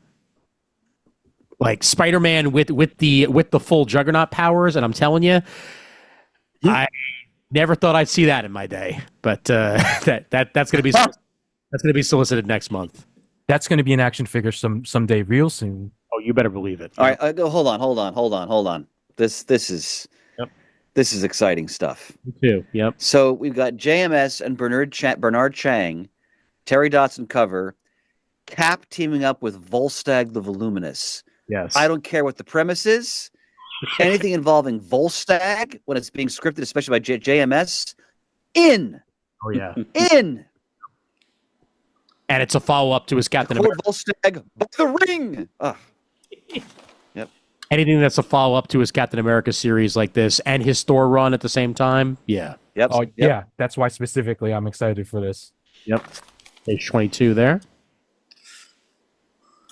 Sam Wilson's fighting the Red Hulk. What? Never. What do you? Huh? Page 23. Everybody knew. Everybody You knew. guys are so catty in your cynicism. Jeez. I mean, come on. It is written by a former customer of mine, so I do. I will be willing to give them a shot. I'm gonna wait for Unlimited though, because just too many books. This is also exciting. Kelly and Lansing again doing Power Man. Mm-hmm. Yep. With Bernard Chang on the art. And it's kind of a Power Man the End type story. Yep. Yeah, interesting. Yep. This is stemming out of one of their previous Timeless one-shots. And Power Man Timeless number 1 of 5. Kelly Lanzig and Bernard Chang along for the ride. Ooh. This Ultimate Black Panther and Ultimate Spider-Man are both 2 of the best titles Marvel's producing right now. Mm-hmm. If you want to get in on if you love the characters, but you want a fresh new take, you don't want to get bogged down in whatever's happening in the main universe, pick up both of these. The Ultimate Spider-Man is especially it's the most exciting ongoing Spider-Man title I've read in quite a long time. Yep. Not to mention the Ultimates book is also quite good. You have praised that quite a bit. Yep. And it delves into the psyche of that world's Doctor Doom, which is essentially that world's Reed Richards. So I do love Hickman. I trust him with almost anything. Absolutely. Issue 2 of Ultimate Wolverine here as well on page 31. Very, very different Wolverine. Spider-Man. There's Craven for you, honey. Exactly. Yep. And Craven's got a mohawk in the Ultimate Universe. Not bad. Looks pretty good on him. Page 33. Sorry, go ahead. You might have very well been saying the same thing. I love the use Just that of the school logo. Yep.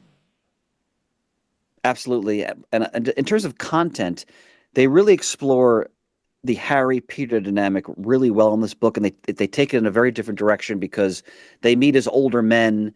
They're more established in different ways when it comes to who they are and their powers, and it's really interesting. Yep. Very well done. We're also going to be getting Ultimate Luke Cage on page 34 there in Ultimates number 9. Little Rogue and Kazar action. Yes, indeed. As we get Savage Land. Savage Land story of Rogue back in her Savage Land days, and this tells a story inside of there by Tim Seeley. This is the second issue of that. We mentioned issue 1 last month. There on page 35. Issue 11 of X-Men brings us Planetfall. As a deadly cadre of warriors pursue their target to Earth, a target making a beeline to the X-Men's home territory of Alaska.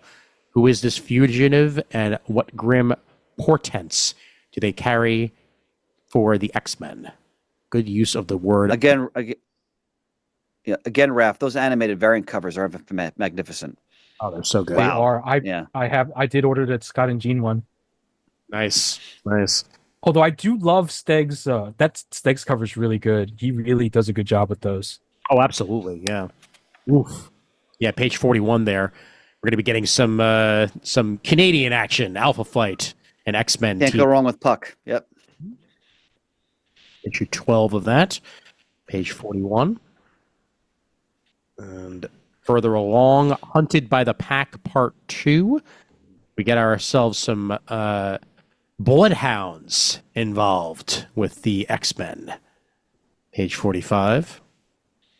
And on we go to the facsimiles. Fantastic Four number 2 by Lee and Kirby. These are two very exciting facsimiles. So the first appearance of the Skrulls, essential Marvel history there. And 132 is smack dab in the heart of the legendary Dark Phoenix saga. So facsimiles, I love the facsimile concept. I love the quality of the paper. They reproduce the ads. You get the real feel and flavor of the book of the time period. Page 50 for that. And then Daredevil number 1 facsimile, page 51. Stan Lee. Elaborate penciling.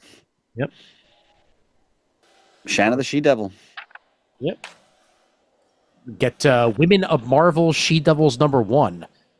Looks like some good one-shot action there with Shanna involved, as well as a whole bunch of other Women of Marvel. Page 52. Heh.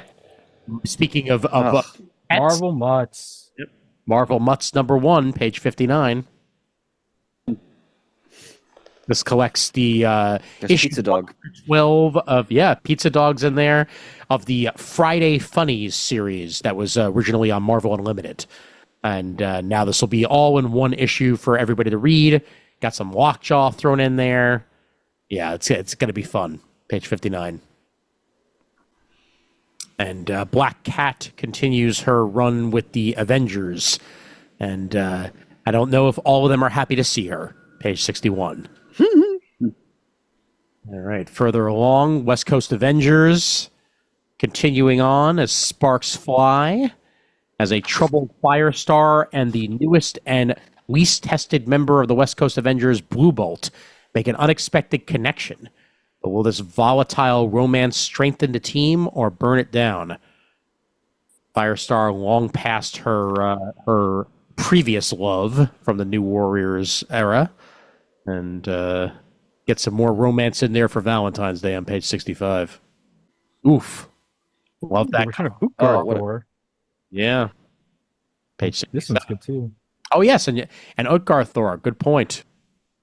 Al Ewing's Utgar Thor returns, and Immortal Thor issue 20. Now, I can't wait to read this Aliens versus Avengers series when it's completely collected. Because, I mean, when you get Jonathan Hickman and Essan... You don't want to pay $8 for each issue? I sure don't. I sure don't. No, I can't. When the first issue came out, I was looking through, I was scanning the stands. The creative team's amazing, Hickman and Asad Ribic. I picked it up. I went to the register. I went, wait a minute, this is $8. Put it right back. I'm sorry. No, thank you. Good reason. That was the correct and rational response. Thanks, Murd. $5 or $6 for an oversized, or maybe maybe I'll pay like $7-8 for a foil covered facsimile because I'm that kid from the '90s who bought all the foil covers. But yeah, and for a regular story, I can't pull that trigger. Definitely not. Page 72 brings Charles Soule back to Star Wars with the legacy of Vader. Darth Vader's shadow. And Luke the rise of the First Luke Order. Ross is a tremendous artist I've raved about over the years. Mm-hmm. His work with Ron Mars and Samurai Heaven and Earth is some of the most stunning artwork I've ever seen in a comic. He did great work on Spectacular Spider-Man in I think in the 2000s. Outstanding artist. Oh yeah. And page 74 brings us what is hopefully a better adaptation of Star Wars: The Rise of Skywalker. As maybe this puts in some stuff that would make me like it. So we shall see. Listen, somehow, Emperor Palpatine came back. Just accept that. Somehow. No. He came back. I get it. I completely get it. That's fine. What's wrong with that? A rumph, frizza fraza. All right. And we went over the free comic book day stuff already, so onward we go to the trades. A Marvel Premiere Collection of Captain America: The Winter Soldier by Brubaker and Epting on page 87. What's interesting about these collections, I think they're trying to do the same thing DC is doing with the compact collections. They're reprinting classic stories. Of course, my favorite, Daredevil Born Again. You mentioned Winter Soldier. I think the first Todd and DC Coates Black Panther arc is in there as well, if I remember correctly. But they're $14.99. Yeah, I know. Like, these have been reprinted how many times? If you want people to get into these stories and read them, yeah, DC's right. $10. Cheap and compact. Like, it's too much. Like Born Again, I mean, I revere Born Again, but it's been reprinted 100 times. You don't need to. Yeah, you don't need to make that much money off of these things anymore. Come on. You've done it. No, you don't. Yeah. And also, it's kind of because if you're calling it Marvel Premiere and you also have Marvel Masterworks, like, how confusing can you possibly get? Okay, hold on. Not only that, you have the Epic collections. Yes. You have, well, I guess they don't do essentials anymore. You have the Omnibus. You have.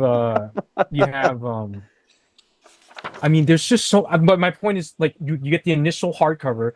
No, you do the softcover trade of the 6 issues of a current run. You get the hardcover 12 issues, and then after a few years, if people like it enough, they'll do a special prestige edition, and then it'll be in an Epic collection 20 years from now because it's just so much. There's just have like a handful of standard editions you do. Yeah, and it'll just make life so much easier. Maybe you just need something like the Thing punching Man-Thing.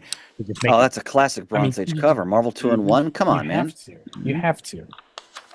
Oh man, Marvel 2-in-1 Omnibus. Speaking of those omnibuses and omnibus, this is a whole lot of pages right here for 100 smackers on page 93, collecting Marvel immensely fun Bronze Age stories. Oh my God, yes, and you're getting at least like 25 issues worth of content here as well to go along with it on page 93. Onslaught After. Oh. Wow. What's next for the X-Men after the most shocking betrayal in their history? Well, I'll tell you. Not much, but page 95 goes through all that post onslaught era. It had some good stuff. It had some not so good stuff. But here's all of it, so you can go through all of it on page 95. Yeah, go ahead. I'm sorry. Go ahead, sir. Okay, No, I was going to say it was the. Isn't that where that X-Men 97 Zero Tolerance comes from? Is this era? I think it might be slightly after it, to be honest, because otherwise it would have branded it Zero Tolerance if it had. I haven't read any of that like post Age of Apocalypse, pre Grant Morrison era of X-Men. Yeah. So I need to catch up on it somehow. This has Bishop's past finally revealed, Beast tying up loose ends.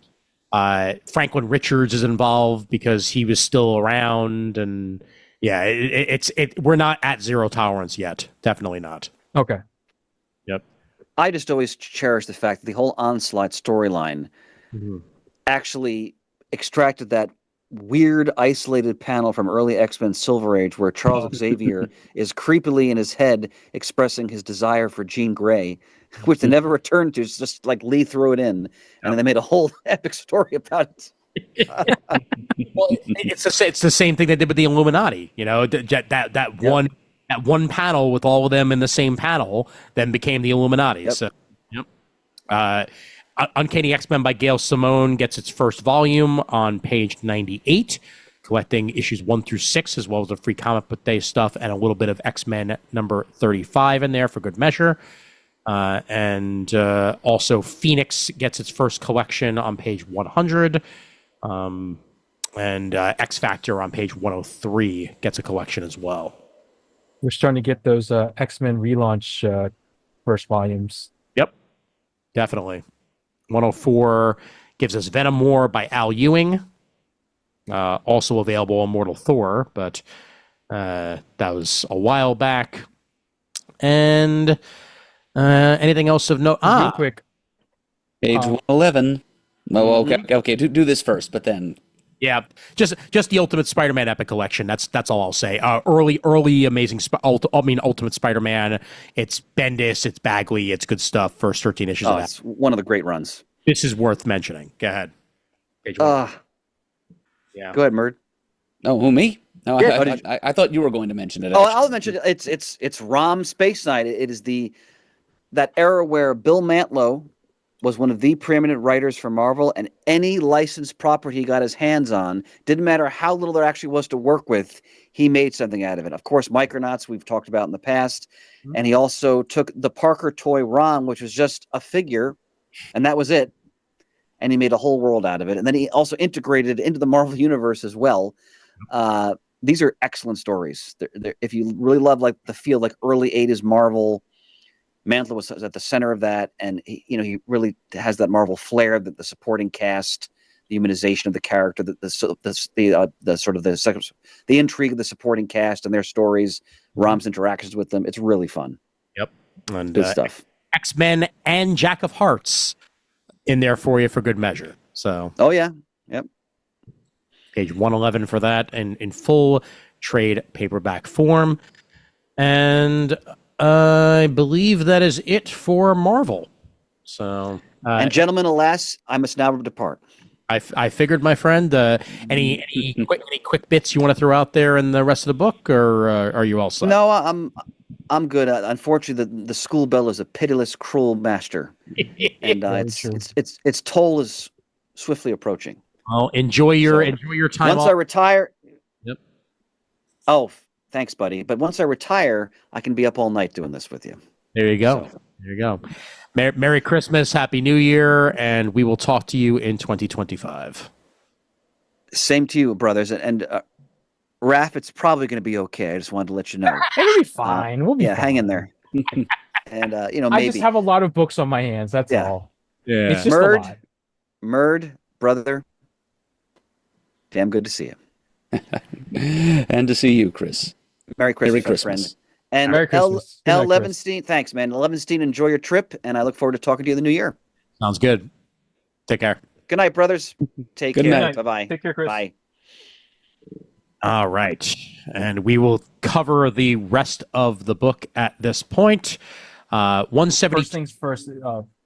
Yes. Yeah, I wanted to bring up the Hell is a Squared Circle one shot.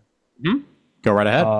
I just couldn't resist it. It's just screaming to me. I feel like there's a lot of more professional wrestling comic books lately in the past like year or two, including what was that book that Daniel Warren Johnson did for Image? Do a Powerbomb? Do a Powerbomb. Yes, I love that book so much.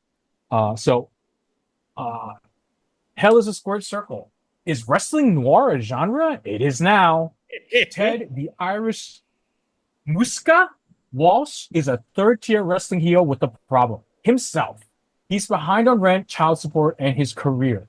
But he thinks he can change things. As he attempts to take control of his life, his actions leave him with blood on his hands. Ted finds himself on the run from the authorities and the darkness of his past. As Ted tries to escape his former self and build a new, better future, his mistakes come back to haunt him, in the ring and out of it. Hell is a Squared Circle with a 48-page prestige format one-shot from writer Chris Condon, that Texas Blood, and illustrated by Francesco Biagini. Dingo, 18 Days. Don't miss out on this body slam to hell from such an electrifying creative team. Now, I did mention I have hard rules. It is a prestige one-shot for $7.99, and I'll accept that. Okay. Because it is a one-shot and it's oversized. That is fair. Yeah. If it was, but it sounds fun. It was regular size and it was 32 rather than 48, and then I would be no thank you. But Aftershock, it's also an indie, so I'm going to give it a little more of a run. Exactly, and let's see. Hopefully this will lead to further stuff than just a one shot. So then that'd be cool to see. Yeah. It's just nice to see some original content being offered through Aftershock again after all these months. All right, so just an addendum that I'm going to throw in here, both in video and audio, as I want to make sure that we are telling the truth, and I want to make sure that we're 100% accurate on this. So we're about to touch on a bunch of Aftershock solicitations in Diamond Previews. This will probably be the last time that we do that, as we were under the impression that it looked like Aftershock may have actually finally been making a comeback. It turns out that Aftershock, similar to the days of when Action Lab would suddenly wind up soliciting stuff that had long since been solicited, is essentially a ghost company.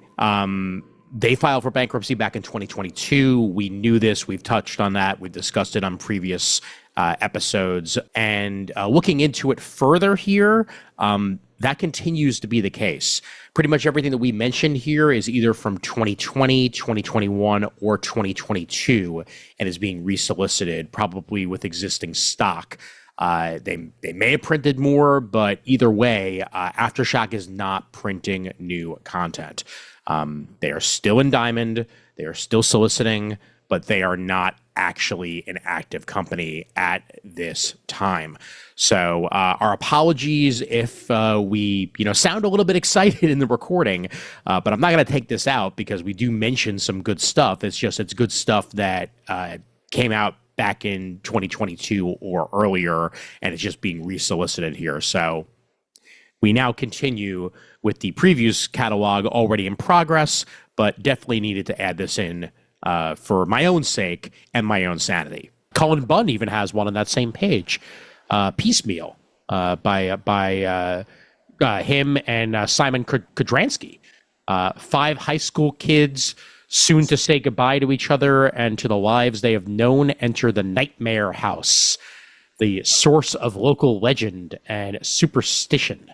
What they discover within the crumbling old house hits them with terror, a human brain floating in a jar of murky liquid.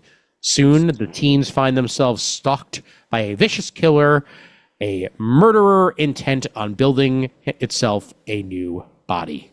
That is itself creepy as all hell, but Cullen Bunn sure does that a lot. So, page 172 for Piecemeal one shot by Mr. Bunn. Ooh. There was a Starlinite. I feel compelled to point out that there's also a Jim Starlin written one on this page. It's called Midnight Rose with artist Nicole Jelinek. Mm-hmm. Yeah. Lisa doesn't really tell us much about what it's actually about, but it's by Starlin. So there you are. There you go. Yep. On that next page, we also get a Wando one-shot on 173 called Spectro, which explores the unnerving spectrum of fear through 4 terrifying stories rooted in a cosmic game, that is, of twisted karma and phantasmagoric terror. And by the writer-artist Wando.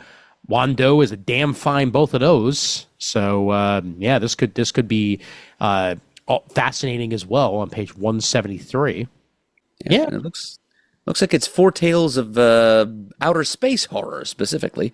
One of which is a story of the vengeance of the planet Pluto, out for retribution for being demoted to a dwarf planet.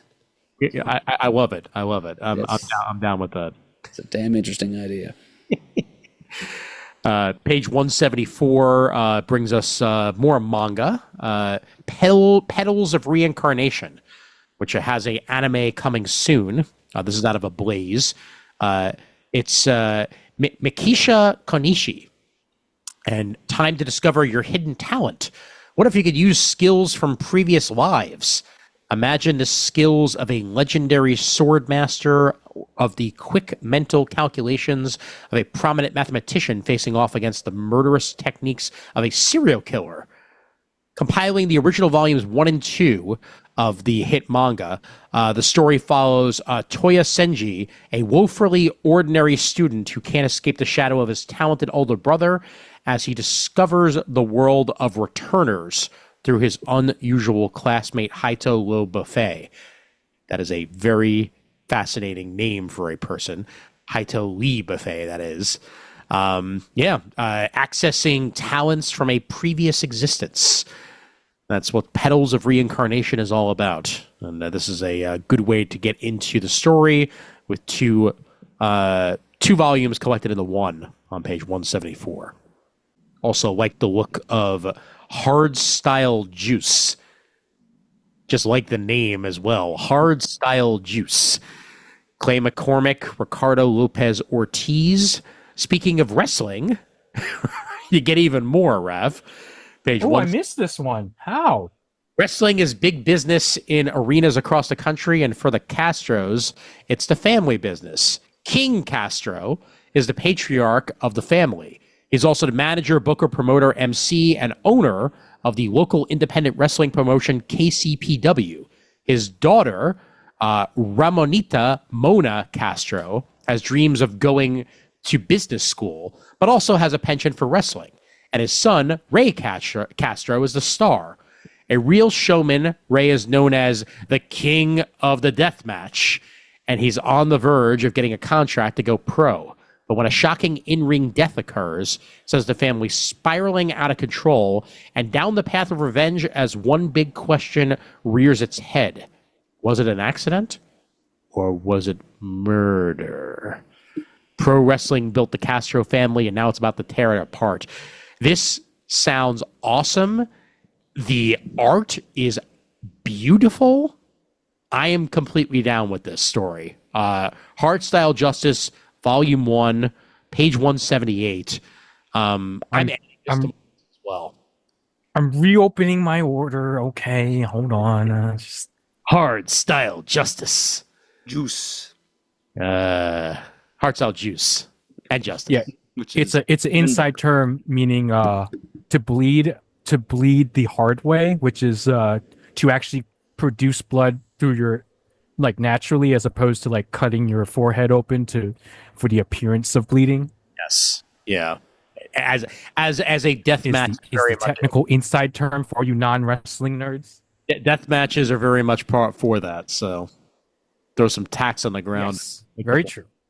All right, moving forward, past wrestling stuff. I'm sure there'll probably be more, and if there are more, then we'll need to check it out as well. But we are now into a new trade paperback of Quested by Michael Calero and Thomas Parson. This is the second volume of Quested.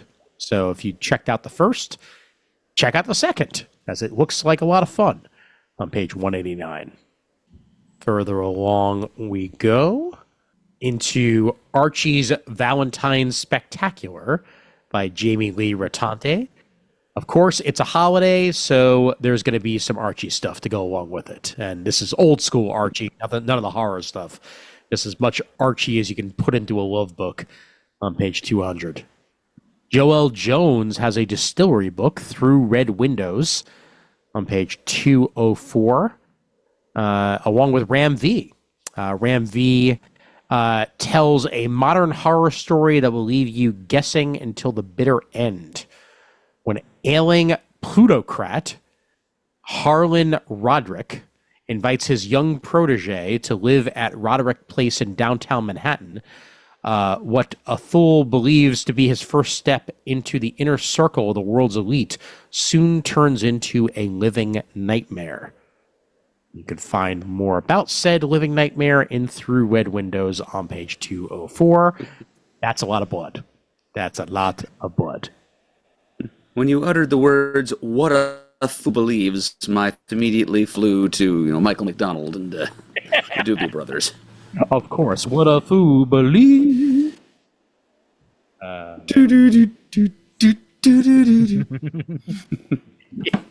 Oh man, the Through Red Windows artwork is gorgeous, but that's to be expected with Joel Jones. But man, that's some pretty stuff. We also get Last Flight Out of Wichita by B. Clay Moore and Mac Chatter. This is two Vietnam vets in the heart of a depressed 1977 America make a bad decision in an effort to make ends meet and find themselves in the middle of mob double crosses and the ensuing violent fallout. Get yourself some crime in the middle of Kansas. Last Flight Out of Wichita on page 212. And a great 70s-esque cover there. Page 213 while we're at it. Doesn't Valiant show up earlier in the book too? Yes, they do. Okay. We are getting there. I think that'll be my next book. Okay, that'll be my next book. Excellent. Well, we are currently in Dark Horse, and let's see what Dark Horse has to offer on the new side of things this time around. Jupiter's Legacy finale gets its 5th issue on page 234. But speaking of Cullen Bunn and how he's everywhere, he also gets Our Brilliant Ruin, Horror at Crane Mansion, on said page 234, with Christopher Mitten on the artwork. Created in association with a tabletop RPG of the same name, Our Brilliant Ruin depicts a world where intricate social ties of allegiance and conflict are tested by the presence of the Ruin, a malignant force that corrodes the world and turns people into horrific creatures. A comedy. So if you're interested in that, check that out on page 234. But if you're also interested in the world of minor threats, Murd, I will hand that over to you. Mm-hmm. Even if you're not interested in the world of minor threats from the mind of Patton Oswalt, buy this miniseries anyway. It's called Welcome to Twilight. It's written by Matt Fraction, and it's got art by Michael Allred. I mean, and it's kind of loosely tied into this world of down-and-out heroes and villains that Oswalt has given us. It's all been good so far, but this one, I mean, that creative team, I don't think you even need to hear more, really. But oh, absolutely. The premise, in case you're interested, is nonetheless as follows. It's a twisted noir tale about famed dames and homunculus-faced mobsters. Benjamin Brock Bronkowitz is a washed-up, bird-winged actor who is not a superhero, but he once played one on TV. Now Brock spends his time on the superhero convention circuit trying to cash in on his fleeting fame, drinking away his problems as he fades into obscurity. But a chance encounter with a mysterious woman empowers Brock to fight for a life he once thought was over. Can Brock learn to fly again, or will his vices and the ruthless gangsters on his tail clip his wings for good? So it's kind of like, the Birdman, that Michael Keaton movie of a little while ago, except it involves actual superpowers, and it's Matt Fraction and Mike Allred, and just buy it.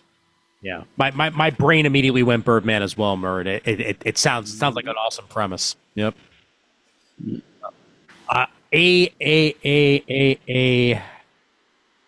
book right there, 100%. Meanwhile, who are the Power Pals? I guess we're about to find out. Dwayne Murray and Ahmed Rafat, washed-up actors Derek and Alex, have been best friends ever since playing teen superheroes Swallow and Buzzard in the 90s TV show Power Pals. Wait, you've never heard of it? Don't worry, you're not alone. It was canceled after 3 episodes.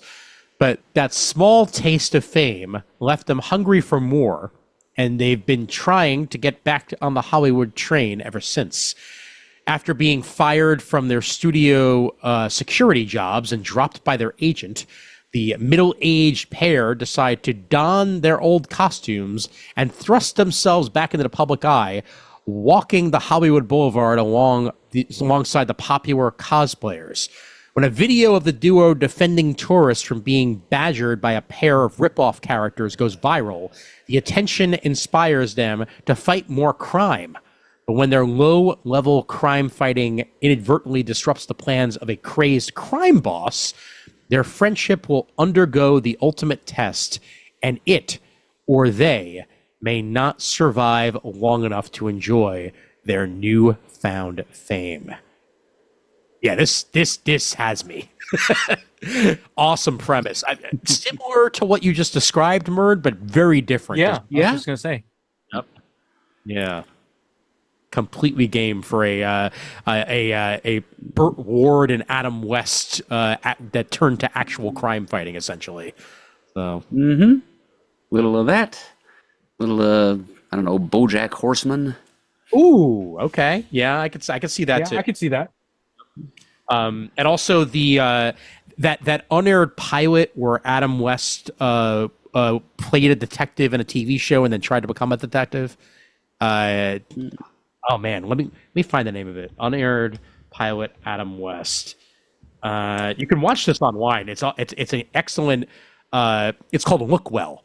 It was written by Conan O'Brien and his team. The full unaired pilot can definitely be found online, but shades of that in some ways, only probably a lot less funny than that one was. Good stuff. Page 236 for that. And speaking of wrestling, the Masked Mocker gets itself We talked about it before.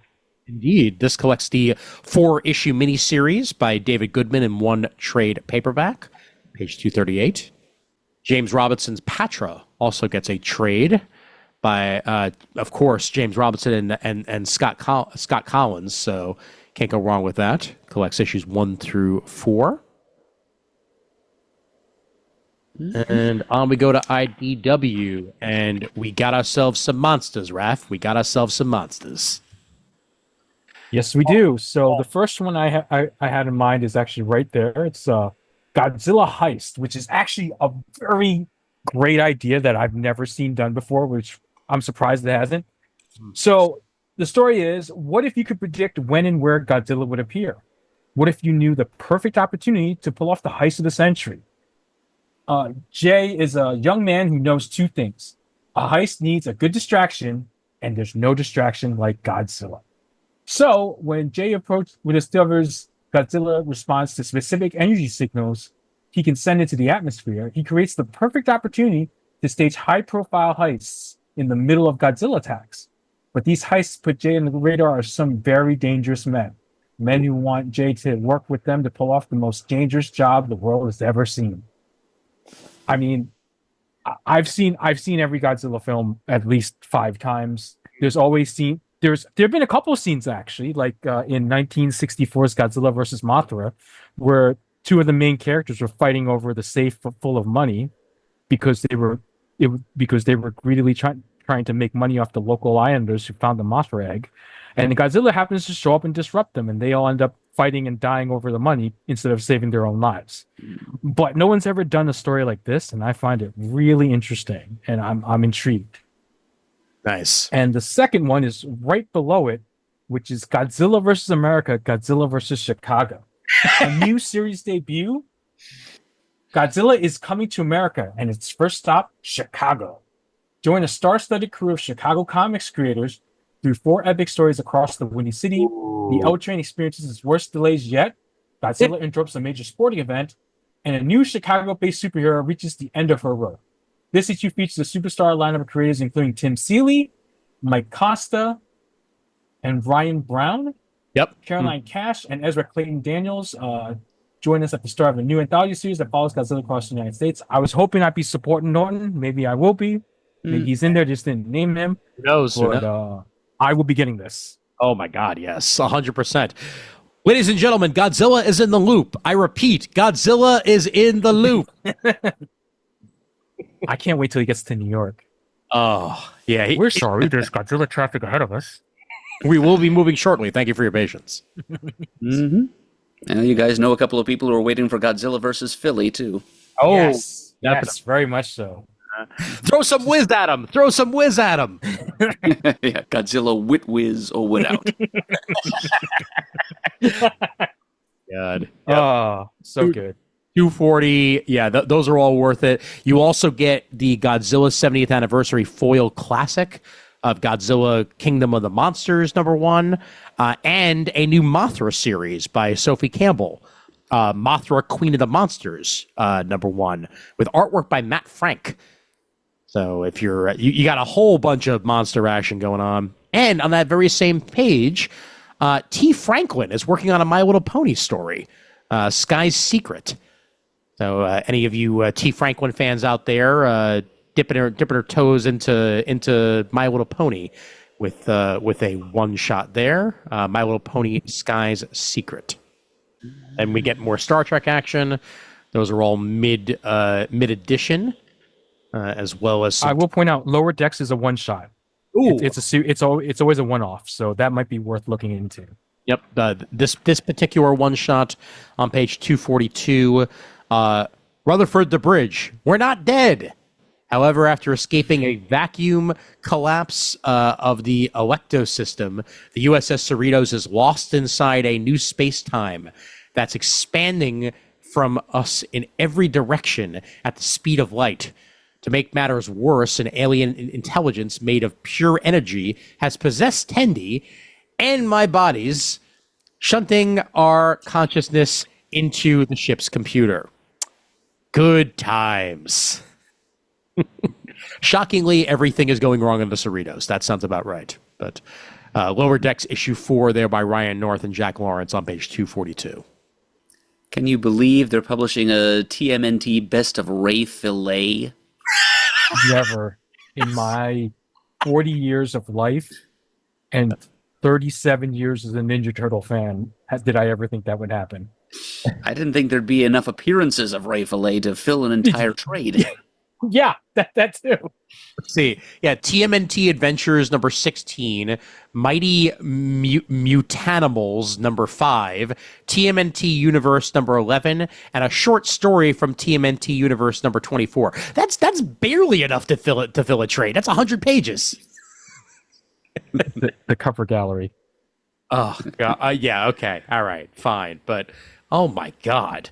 Apparently, IDW, the answer is yes, they will publish anything. Oh, my Lord. Ooh, right below it's kind of interesting. I didn't get it, but the Teenage Mutant Ninja Turtles IDW source book. Oh, yeah. I didn't really read the description when I first ordered, but skimming it now, it looks like it's sort of like an hot move for the IDW Teenage Mutant Ninja Turtles universe. Oh, very nice. That's cool. So you can learn more about Ray Fillet. Yes. I know enough. Yeah, Thank you. I know. Page 243 for that.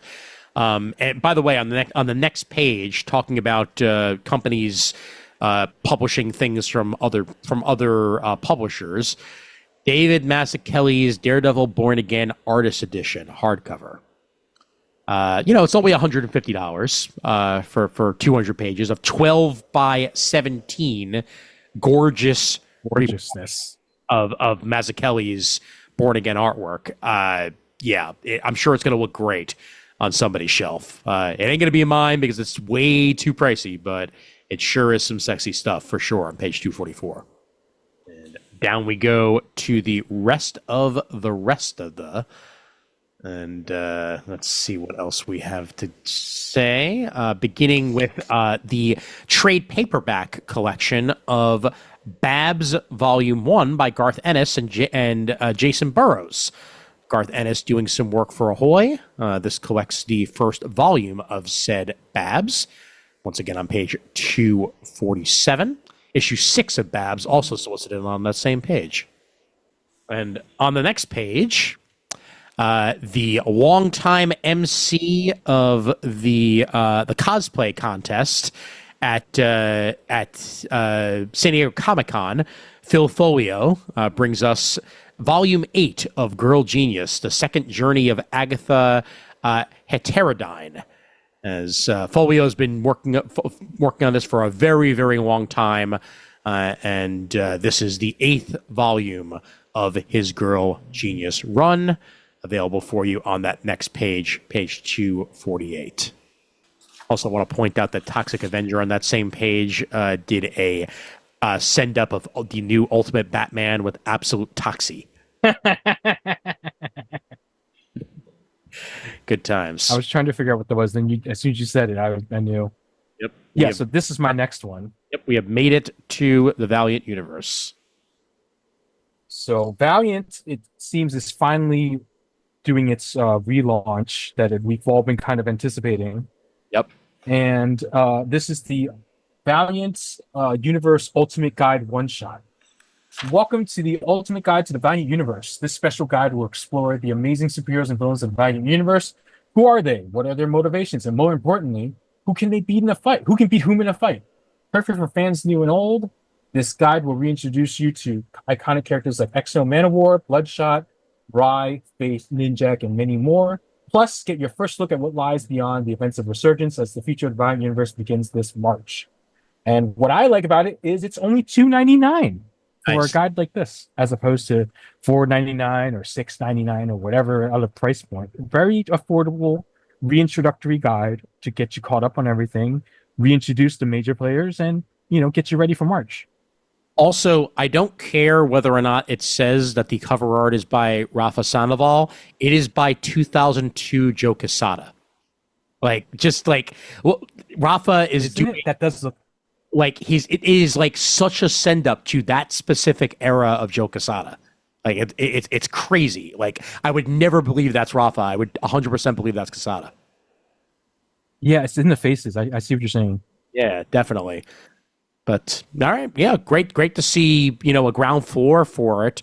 And speaking of Mr. Quesada, he's doing issue 0 of Exo Manowar with Palmiotti on inks, a special one shot, bringing us back to the early days of Exo Manowar from 1992, and this is in black and white. So full black and white pages of Exo Manowar back in 92. So good stuff there, page 251. Further along, past Valiant. Let's get going with some other stuff. Yeah, why not? Page 262 brings us Prodigal Son by Don Hanfeld and Various. AMP Comics premiere issue is here. So this is a brand new comic company, AMP Comics. A 12-year-old boy teams up with the meanest outlaw in the Old West to exact revenge on the gang that murdered his family in cold blood. The outlaw has his own reasons for wanting the gang dead, and as they pursue the killer deeper into the desert, the boy must decide who's the greater threat to his soul, the merciless gang he pursues or the outlaw he rides with. Actor Martin Kove of Sensei otherwise known as Sensei Kreese from Cobra Kai and the Karate Kid, launches his very first comic book here on page 262. And put him in a body bag. It very much looks like he is playing the cowboy on the cover. Now that I look at it. Oh yeah, you're right. Does look very crease. So page 262 for Prodigal Son. Past Avatar and its 800 covers. Okie dokie. 282 AWA brings us a one-shot, a new double-size one-shot from Red Light writer Sarah H. Cho. This brings us Cam Girl. In a self-contained double-size one-shot, we're presented with a relentless, kinky, and occasional bloody erotic thriller. Meet Danny. She's independent. She loves to party. She makes a whole lot of money. Now meet Kyoko, Danny's online alter ego. She's obedient. She's exotic. She's a walking stereotype that caters to her customers' basest fantasies. When one of Kyoko's most ardent followers starts to send her increasingly threatening messages, Danny's two lives become dangerously intertwined. Turn the tables on a relentless stalker who seems to know everything about her and exactly which buttons to push. Danny must confront her personal demons and rediscover who she really is and what she's capable of doing. You can find that out in this one-shot, on page 282. This kind of reminds me of all those like 80s and 90s thrillers, like The Hand That Rocks the Cradle, and like other movies like that. Except it's a more modern story because it's about a cam girl, which didn't exist back then. Very true. Very true. But good call on that. Very nice modernization of a existing trope. And Justin Zimmerman on page 289 out of Battle Quest Comics brings us to 27 run Crash. Artwork by Russell Brown and Fran Gamboa. Supersized series premiere here. Get ready for epic mechs, monsters, and science fiction adventure in the 27 run Crash. And who are we to disagree? Amnesiac's pilot wakes to a AI-driven nightmare world filled with 27 gigantic hungry creatures. He's got a mech he doesn't remember how to use. He's surrounded by post-apocalyptic nothingness, and his only chance to survive is, well, it's not looking good. 27 run Crash #1 begins a new series for you there on page 290. Looks like fun. Yeah, survive if you can. Ooh, nice artwork on the following page to cover it up. And let's get a focus on Paul B. Rainey's There's No Time Like the Present. Continues to upend grand science fiction gestures with a deep desire to understand the emotional lives of the common man, otherwise known as a nerd. It's a simple time travel is only possible between the invention of the necessary functioning machinery and the day those machines are shut off. Interesting. In that finite sliver of space-time, humanity schisms into those who defiantly refuse to look into the future and those who reap the benefits of doing so. I know one person on this call who doesn't look, who would probably look down on people using time travel to their negative effect, but there's no time like the present on page 301. Yep, I'm the sort of person who just sees time travel as a means to hindsight. Well done. Not finding out who's going to win tomorrow's game. Right, just stick to the past, leave the future alone. Mm-hmm. Yep, fair enough. Okay, page 312. This is the fifth of these, but I always like bringing these up. The Atlas Comics Library. This time we're on Police Action. So Fantagraphics continues their collections of early Atlas comic stuff, and this is the fifth volume of said thing. The other four volumes are available as well on page 312. Hatchet Children's on page 326. It looks very Tintin, which is why I have to mention it. And this is three volumes in one here. The Famous Five. Gives us volume 1, which is 5 on a treasure island. Volume 2, 5 go adventuring again. And volume 3, 5 run away together. These are by Enid Blyton and artwork by Beja. So if you're looking for some all ages children's comics, they're there for you under Hatchet Children's, the famous 5 on page 326. My next one's with Magnetic Press. Okay, well, how about this Dick Tracy Valentine special on page 338? No one screams love more than Dick Tracy, and this is Alex Segura, Michael Morecci, and Steve Orlando along for the ride with Craig Cermak and Brent Schoonover. Brent Schoonover. Yep, Scooney getting in on some Dick Tracy action here, as we get a nice one shot of a bunch of different romance stories with a Dick Tracy tint. So a string of murders occurs on the set of a romantic film filming in the city.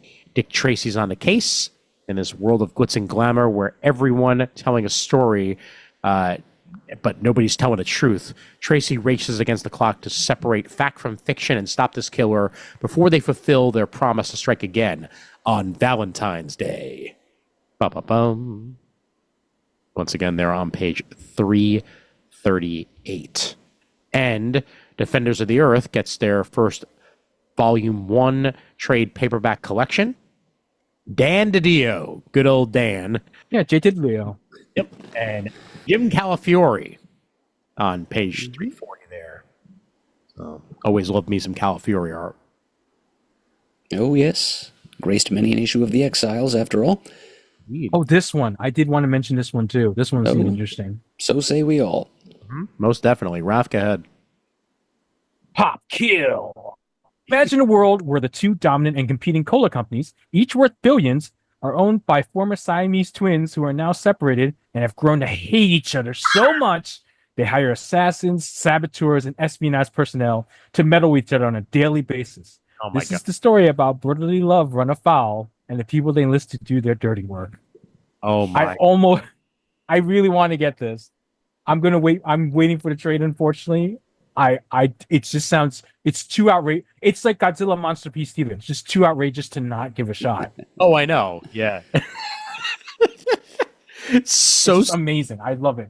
so stupid yet brilliant at the same time. Yep. Yes. Shakespearean family conflict and also mid-20th century marketing gone haywire. And I think most people are probably going to want to get their hands on Amanda Connor's cover C, but it's a retailer incentive, I've just noticed. So Of course. Yeah. we may just have to settle for the slightly less gorgeous Dave Johnson's cover A.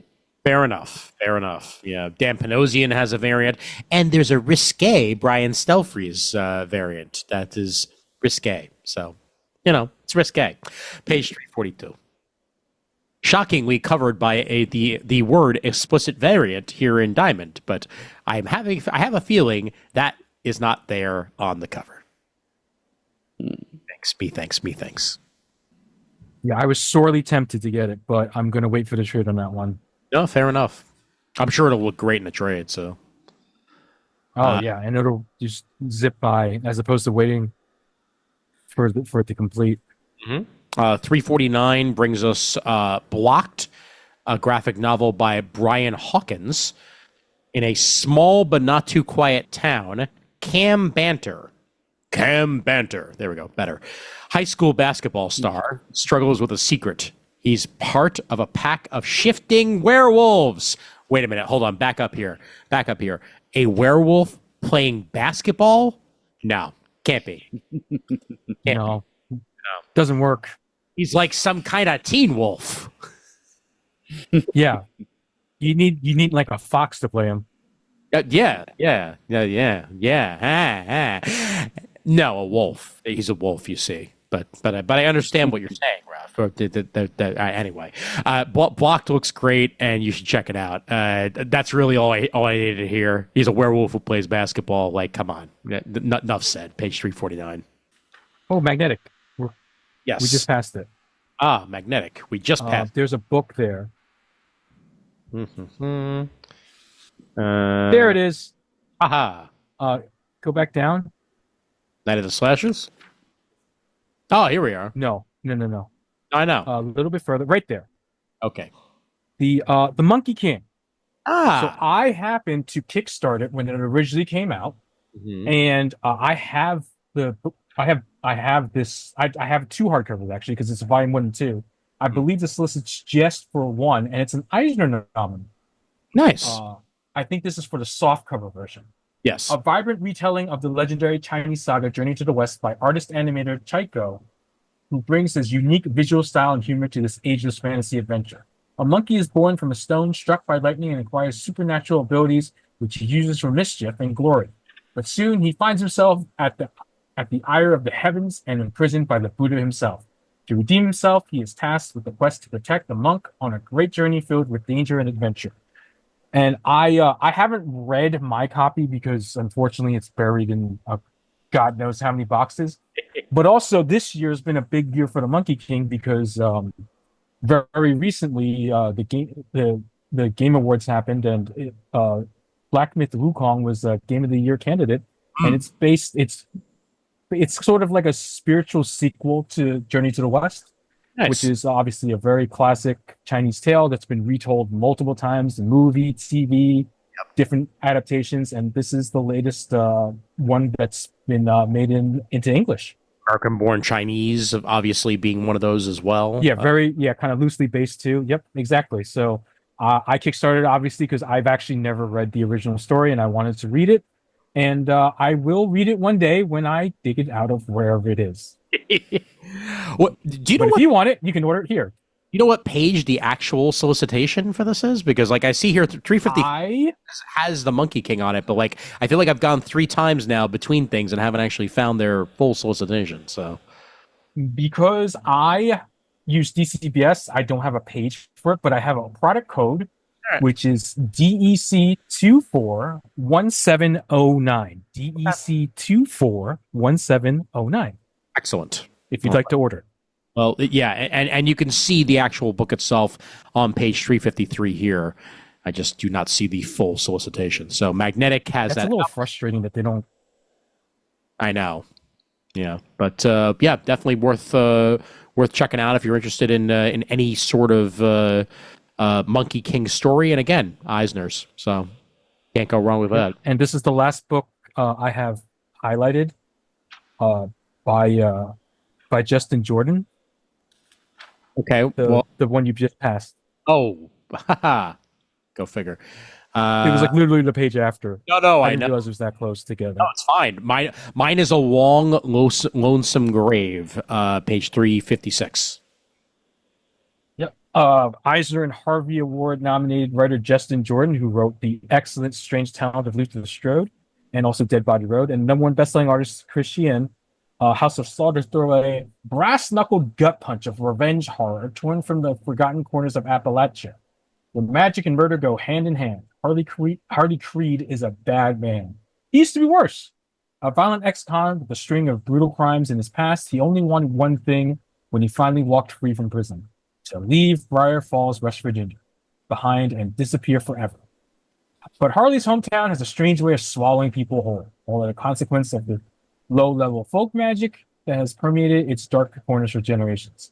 And now that Harley has returned, pent-up vengeance for his past crimes is about to come roaring back. Somebody has put a hex on him, and Harley has 7 days before he dies in twisted, screaming agony. To reverse it. To reverse it, Harley must find and kill his unseen enemy before their curse can reap its terrible end. But in Briar Falls, there's no shortage of suspects, and Harley is coming for them all. Oh boy. If he can't have peace, at least he can have revenge. Revenge. Sweet, sweet revenge. Revenge. I've been a fan and sort of a friend of Justin's for a while, so like I know Justin. We talk on Facebook semi-regularly, so I want to support him. Nice. Yeah, no, this actually looks really awesome, and just premise-wise, I love me a good revenge tale. So this is going to be right up there for it. It's a limited series, so 4 issues, meaning it'll be collected soon enough if you're waiting for the trade, or pick it up in said 4 issues on page 356. Mine is a long, lonesome grave. Speaking of wrestling, page 361. Rick and Morty, Ricklemania. I'm a wrestler, Rick. I'm a wrestler, Morty. I'm a wrestler. From UK comics phenom and Rick and Morty veteran Mark Ellerby comes a brand new action-packed series that'll grapple, suplex, and powerbomb the senses. It's Rick and Morty, Ricklemania, baby! Wrestling fever has struck the Smith household. After stumbling across a wrestling channel on TV, Morty becomes obsessed with the Interdimensional Wrestling Federation and begs Rick to take him on one of their bare-knuckle brawls.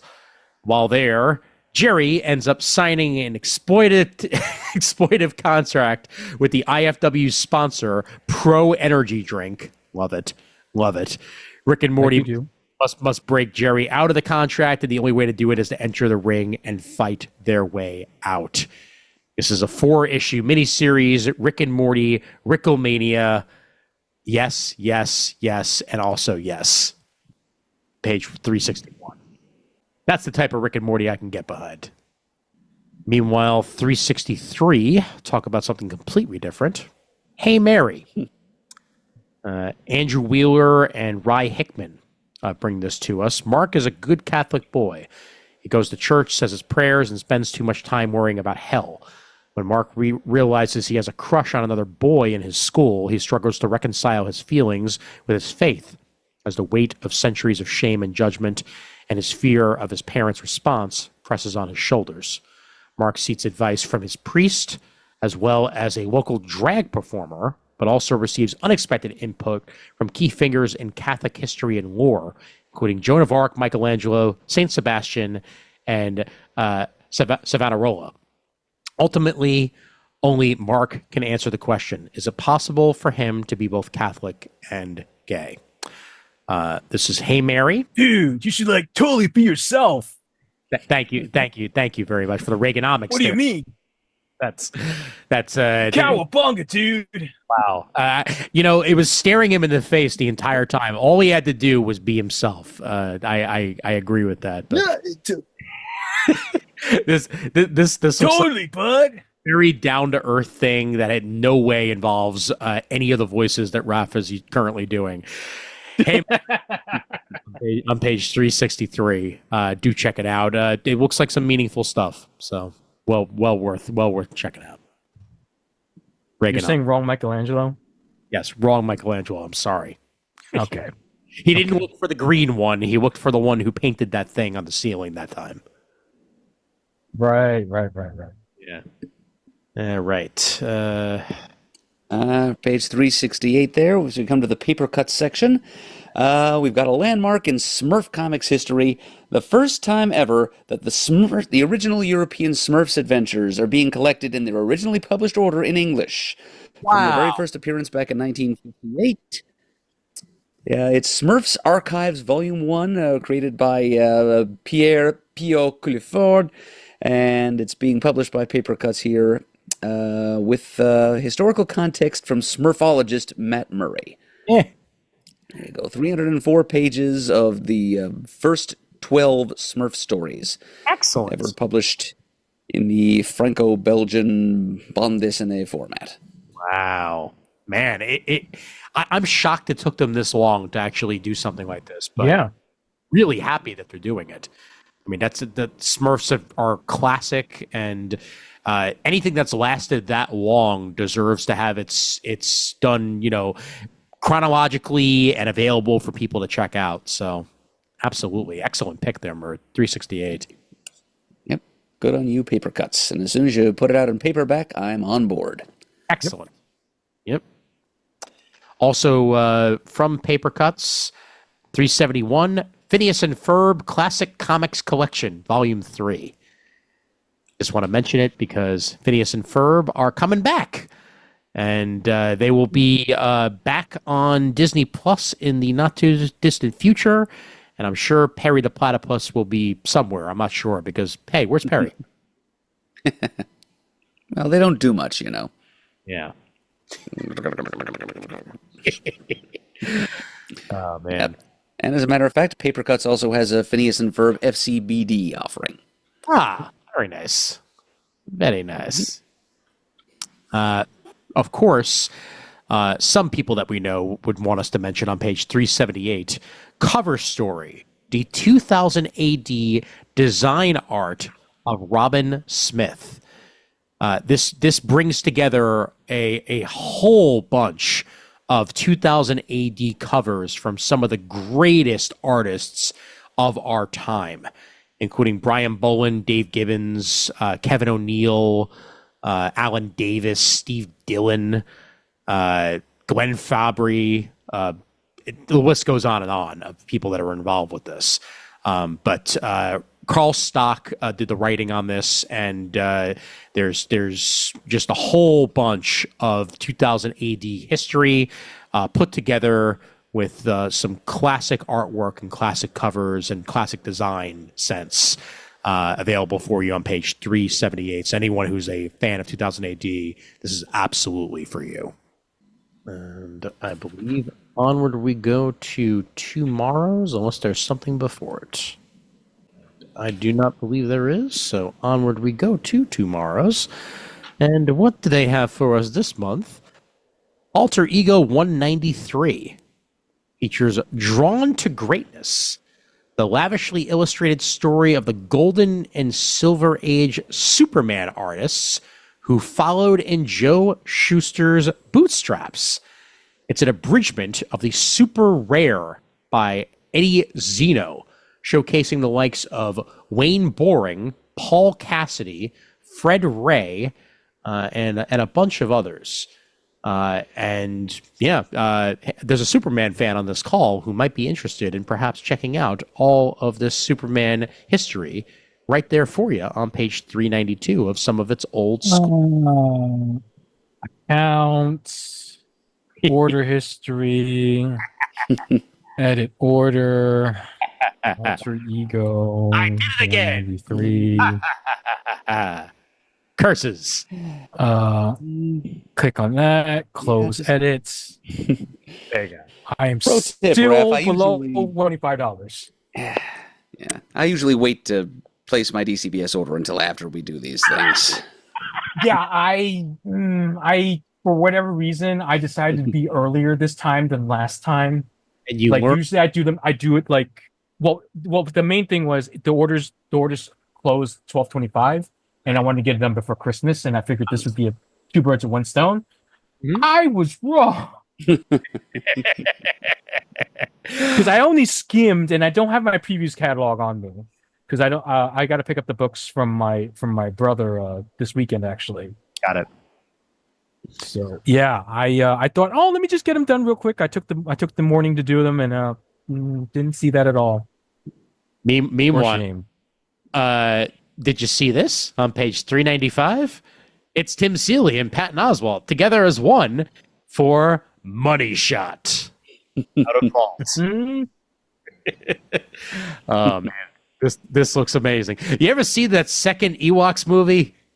The one where they suddenly kill off all the characters in the first movie, and you're like, "Mommy, why? Oh God, why?" Well, this new Money Shot arc is like that, with a lot less body hair, somewhat more sex, and the same amount of people yelling for "mommy." Yep, this is the second of the Money Shot series by Tim Seeley and Patton Oswalt, and this looks like it's going to be just as insane as the last.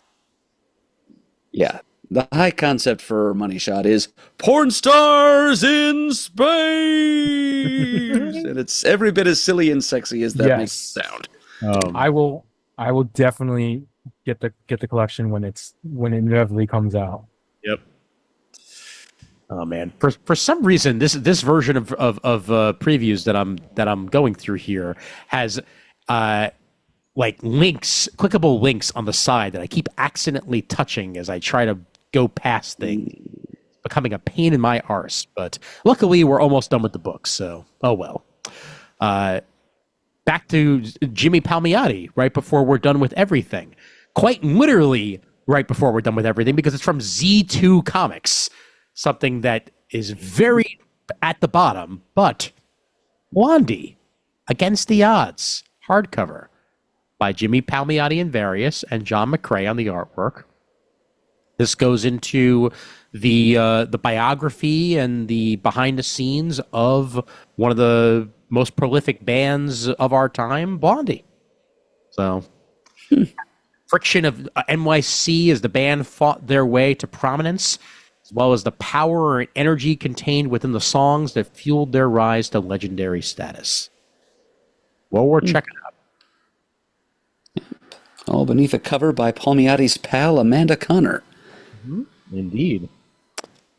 Page 401 for that, Blondie Against the Odds. Z2's been setting up shop at New York Comic Con the past couple of years, and a lot of their music-driven stuff has looked very interesting to me, and this I will definitely add to the list. Yeah, I believe they're the same people who published that Weird Al book a couple of years ago. You are correct. Oh. Yep, definitely. I have one figure. Mm-hmm. Just one. Okay. But you want to get to the manga first. If there's anything in the manga. Oh yes, definitely. I need to find as much manga as possible that I haven't already said, because I remember what I said this time. Not like, oh, that looks interesting. You already said that earlier on in the previous catalog. Like, oh, okay. Let's see. I gotta find at least one or two weird ass titles to talk about, and I am definitely gonna get there. All you manga fans, I mean that in a loving way. It's just sometimes the titles are hilarious, and you know it. All right, let's see. Honestly, not a lot of new books this month. Unfortunately, almost everything is mid-run. Let's see. Maybe a little bit further down here. Okay, yeah, sure, why not? 457. The Little Bird Sleeps by the Sea, by Yu Minanduki. This heartfelt, emotional boys' love one-shot explores themes of healing from trauma, grief, and family, both by blood and by choice. Left devastated after the tragic death of his parents, Yuichi Tachibana adopts his 7-year-old nephew Ayumi. Seeking a new beginning, he chooses to move them to a new house with a view of the ocean, hoping for a peaceful setting where they can concentrate on their healing. There they meet Ryu Koyebayashi, who owns a neighborhood deli and becomes regular customers. As Ryu and Yuichi grow closer, learning about each other's unfortunately similar tragic past, they begin to support one another day by day, building a little family of their own by the sea. So nice and loving. That's nice. Okay, real quick. Yes. Is it me or have the translator just given up on trying to summarize the titles? It depends on the manga company, really. Like sometimes if you go back up, yeah. I mean, like, the unwanted bride loves the crown prince with all her heart. That could be a little truncated, just a tiny bit. And I'm not saying a lot. Just like, although that does fall under some of my favorite titles, which are the ones that just they don't even bother. Sure. Yeah. No, I think it's funny, but it's also like there's a lot of them. Oh, I know. Yeah. There's just so like even the one right above it was a long one too. Oh my god. Yeah. Oh yeah. The person I loved asked me to die in my sister's Okay. Yeah. All right. So they're just right. They're not changing any name in any way. Like that's it. Yeah, that's not a title. That's a sentence. Right. Like, and a lengthy one at that. Oh saving man. 80,000 gold in another world. Like, I don't know. Just like. Yeah. Oh my god. Gold rescue. I don't know. I'm not a title writer. I'm just saying. I'm just making an observation. Well, that was also the least amount of manga that's looked interesting to me in a very long time. So we are now in the toy section. So if you want to shout out whatever tchotchke you wanted to shout out. Oh my freaking god! Hold on. Page M20. Page M20. A Sunspot 1/7 scale mini bust from the animated X-Men 97. Yeah, that's pretty damn awesome. So many gold balls. And not gold balls. I didn't expect it to. Yeah. So good. You know, if you repainted it, I bet you could get what's his face from Speedball. Oh yeah. That's true. That's true. I'm sure there probably already is a speedball out there. Probably. Well, mine's from Hiya Toys. It's a previews exclusive. I don't know if it's after Funko or not. Hold on. Page 37M. Raph, Star Trek Lower Decks Badgie plush. It's Badgie. Yes, I would love a Badgie. Hey everybody, I'm Badgie. I'm gonna kill you. Brilliant. I'm gonna snap your neck, father. Oh man. So what is it? What is it that you're talking about, Raph? So I can hopefully. It was. I think you just passed it. Oh yeah. It was a 1991 Godzilla versus King Ghidorah Godzilla. Okay. And it's a previous exclusive. Oh, there it is. Don't remember. Is it that? Yes. No. That's -1. Yeah, that's -1. That's why I was saying. All right. Well, either way, just talk about it, and hopefully I'll find it. It's a previous exclusive 1991 Godzilla from the movie King Kong. Godzilla versus King Ghidorah. Mm-hmm. And specifically, it is the Godzilla version that is the second version in the film, because the first version of Godzilla is erased when the time-traveling people from the future stop the Godzillasaurus from being bombarded by a nuclear bomb. Okay. Therefore, they take the frozen Godzilla and re-irradiate him with a modern bomb, which makes him bigger and angrier. And he's a much more dangerous Godzilla. Okay. And he goes on to that's the Godzilla for the rest of what's known as the Heisei era, which goes on till 1995's Godzilla versus Destroyer. Which sounds like a good time. Previous exclusive. Hiya does really good work. Okay. I'm in like all the Godzillas I could find here, so I'm sure. Oh, is this it? There it is. Boom. Yep. Hey, M43. Godzilla Hokkaido. There it is. Yep. Okay. So cool. Let's see. A previous exclusive.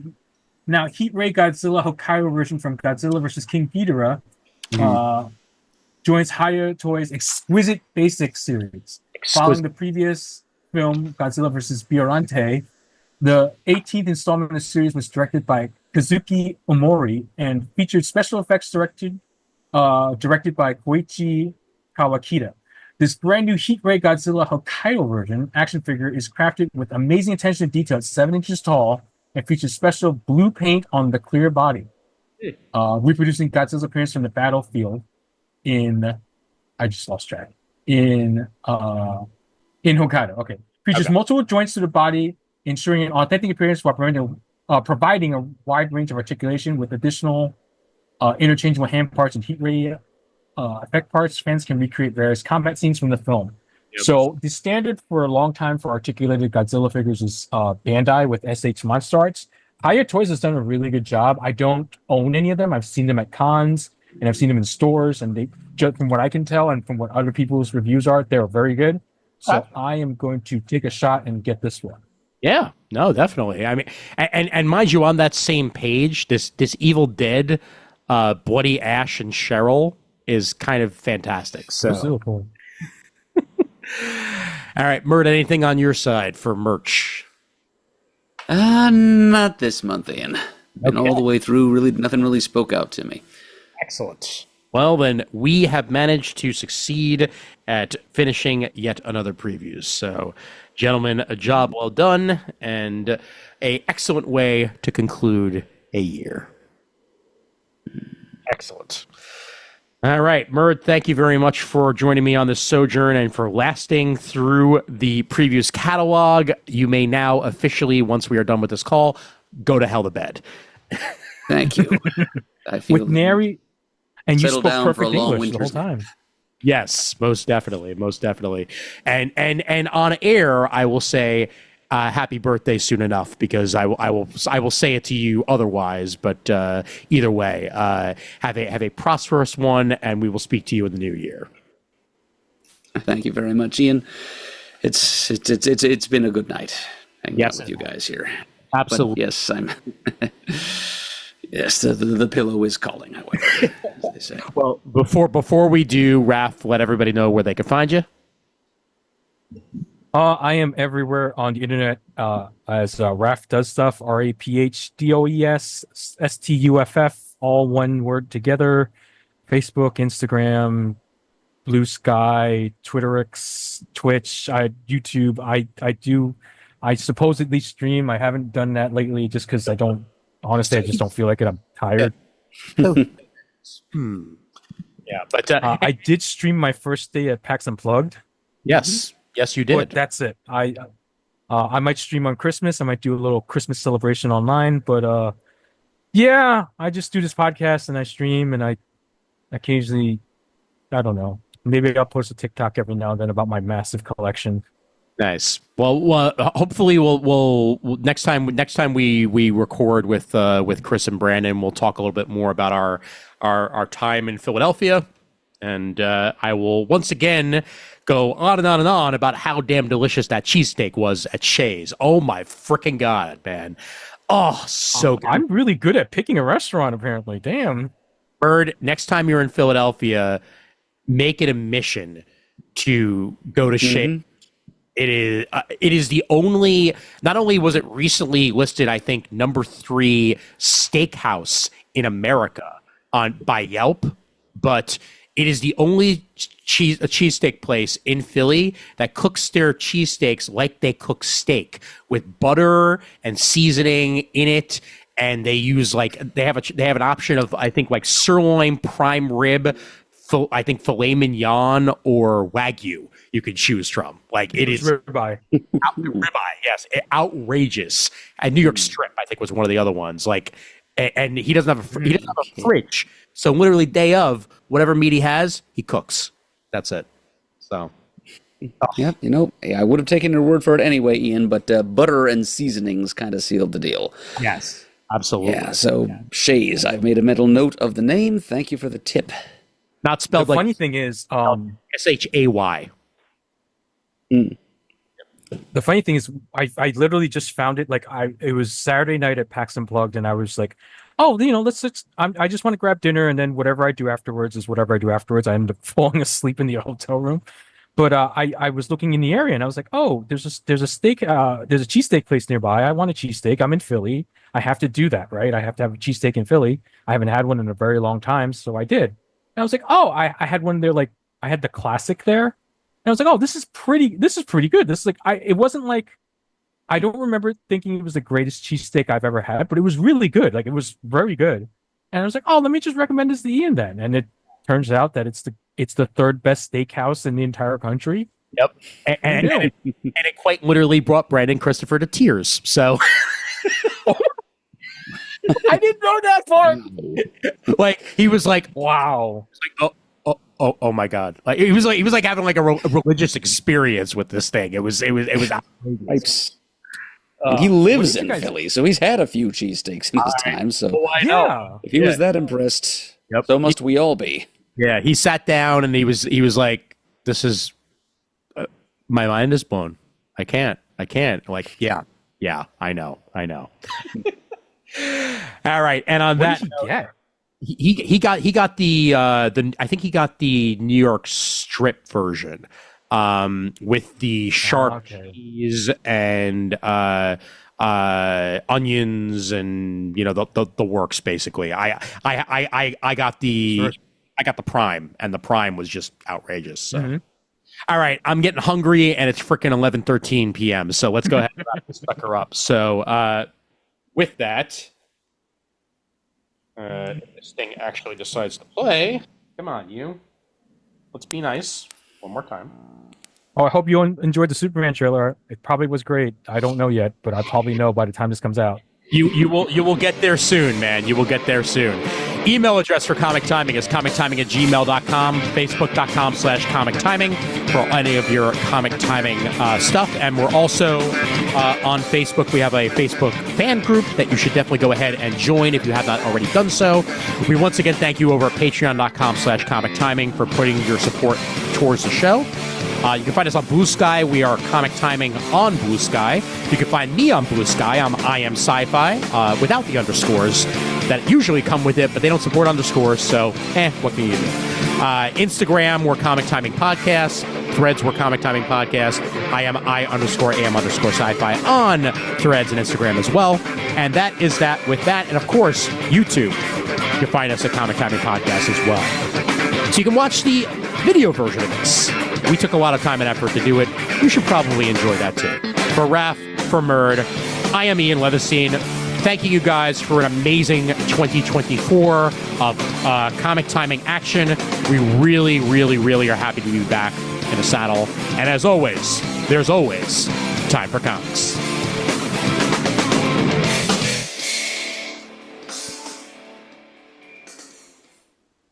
Raph has to go to sleep so he can watch the trailer 800 times tomorrow.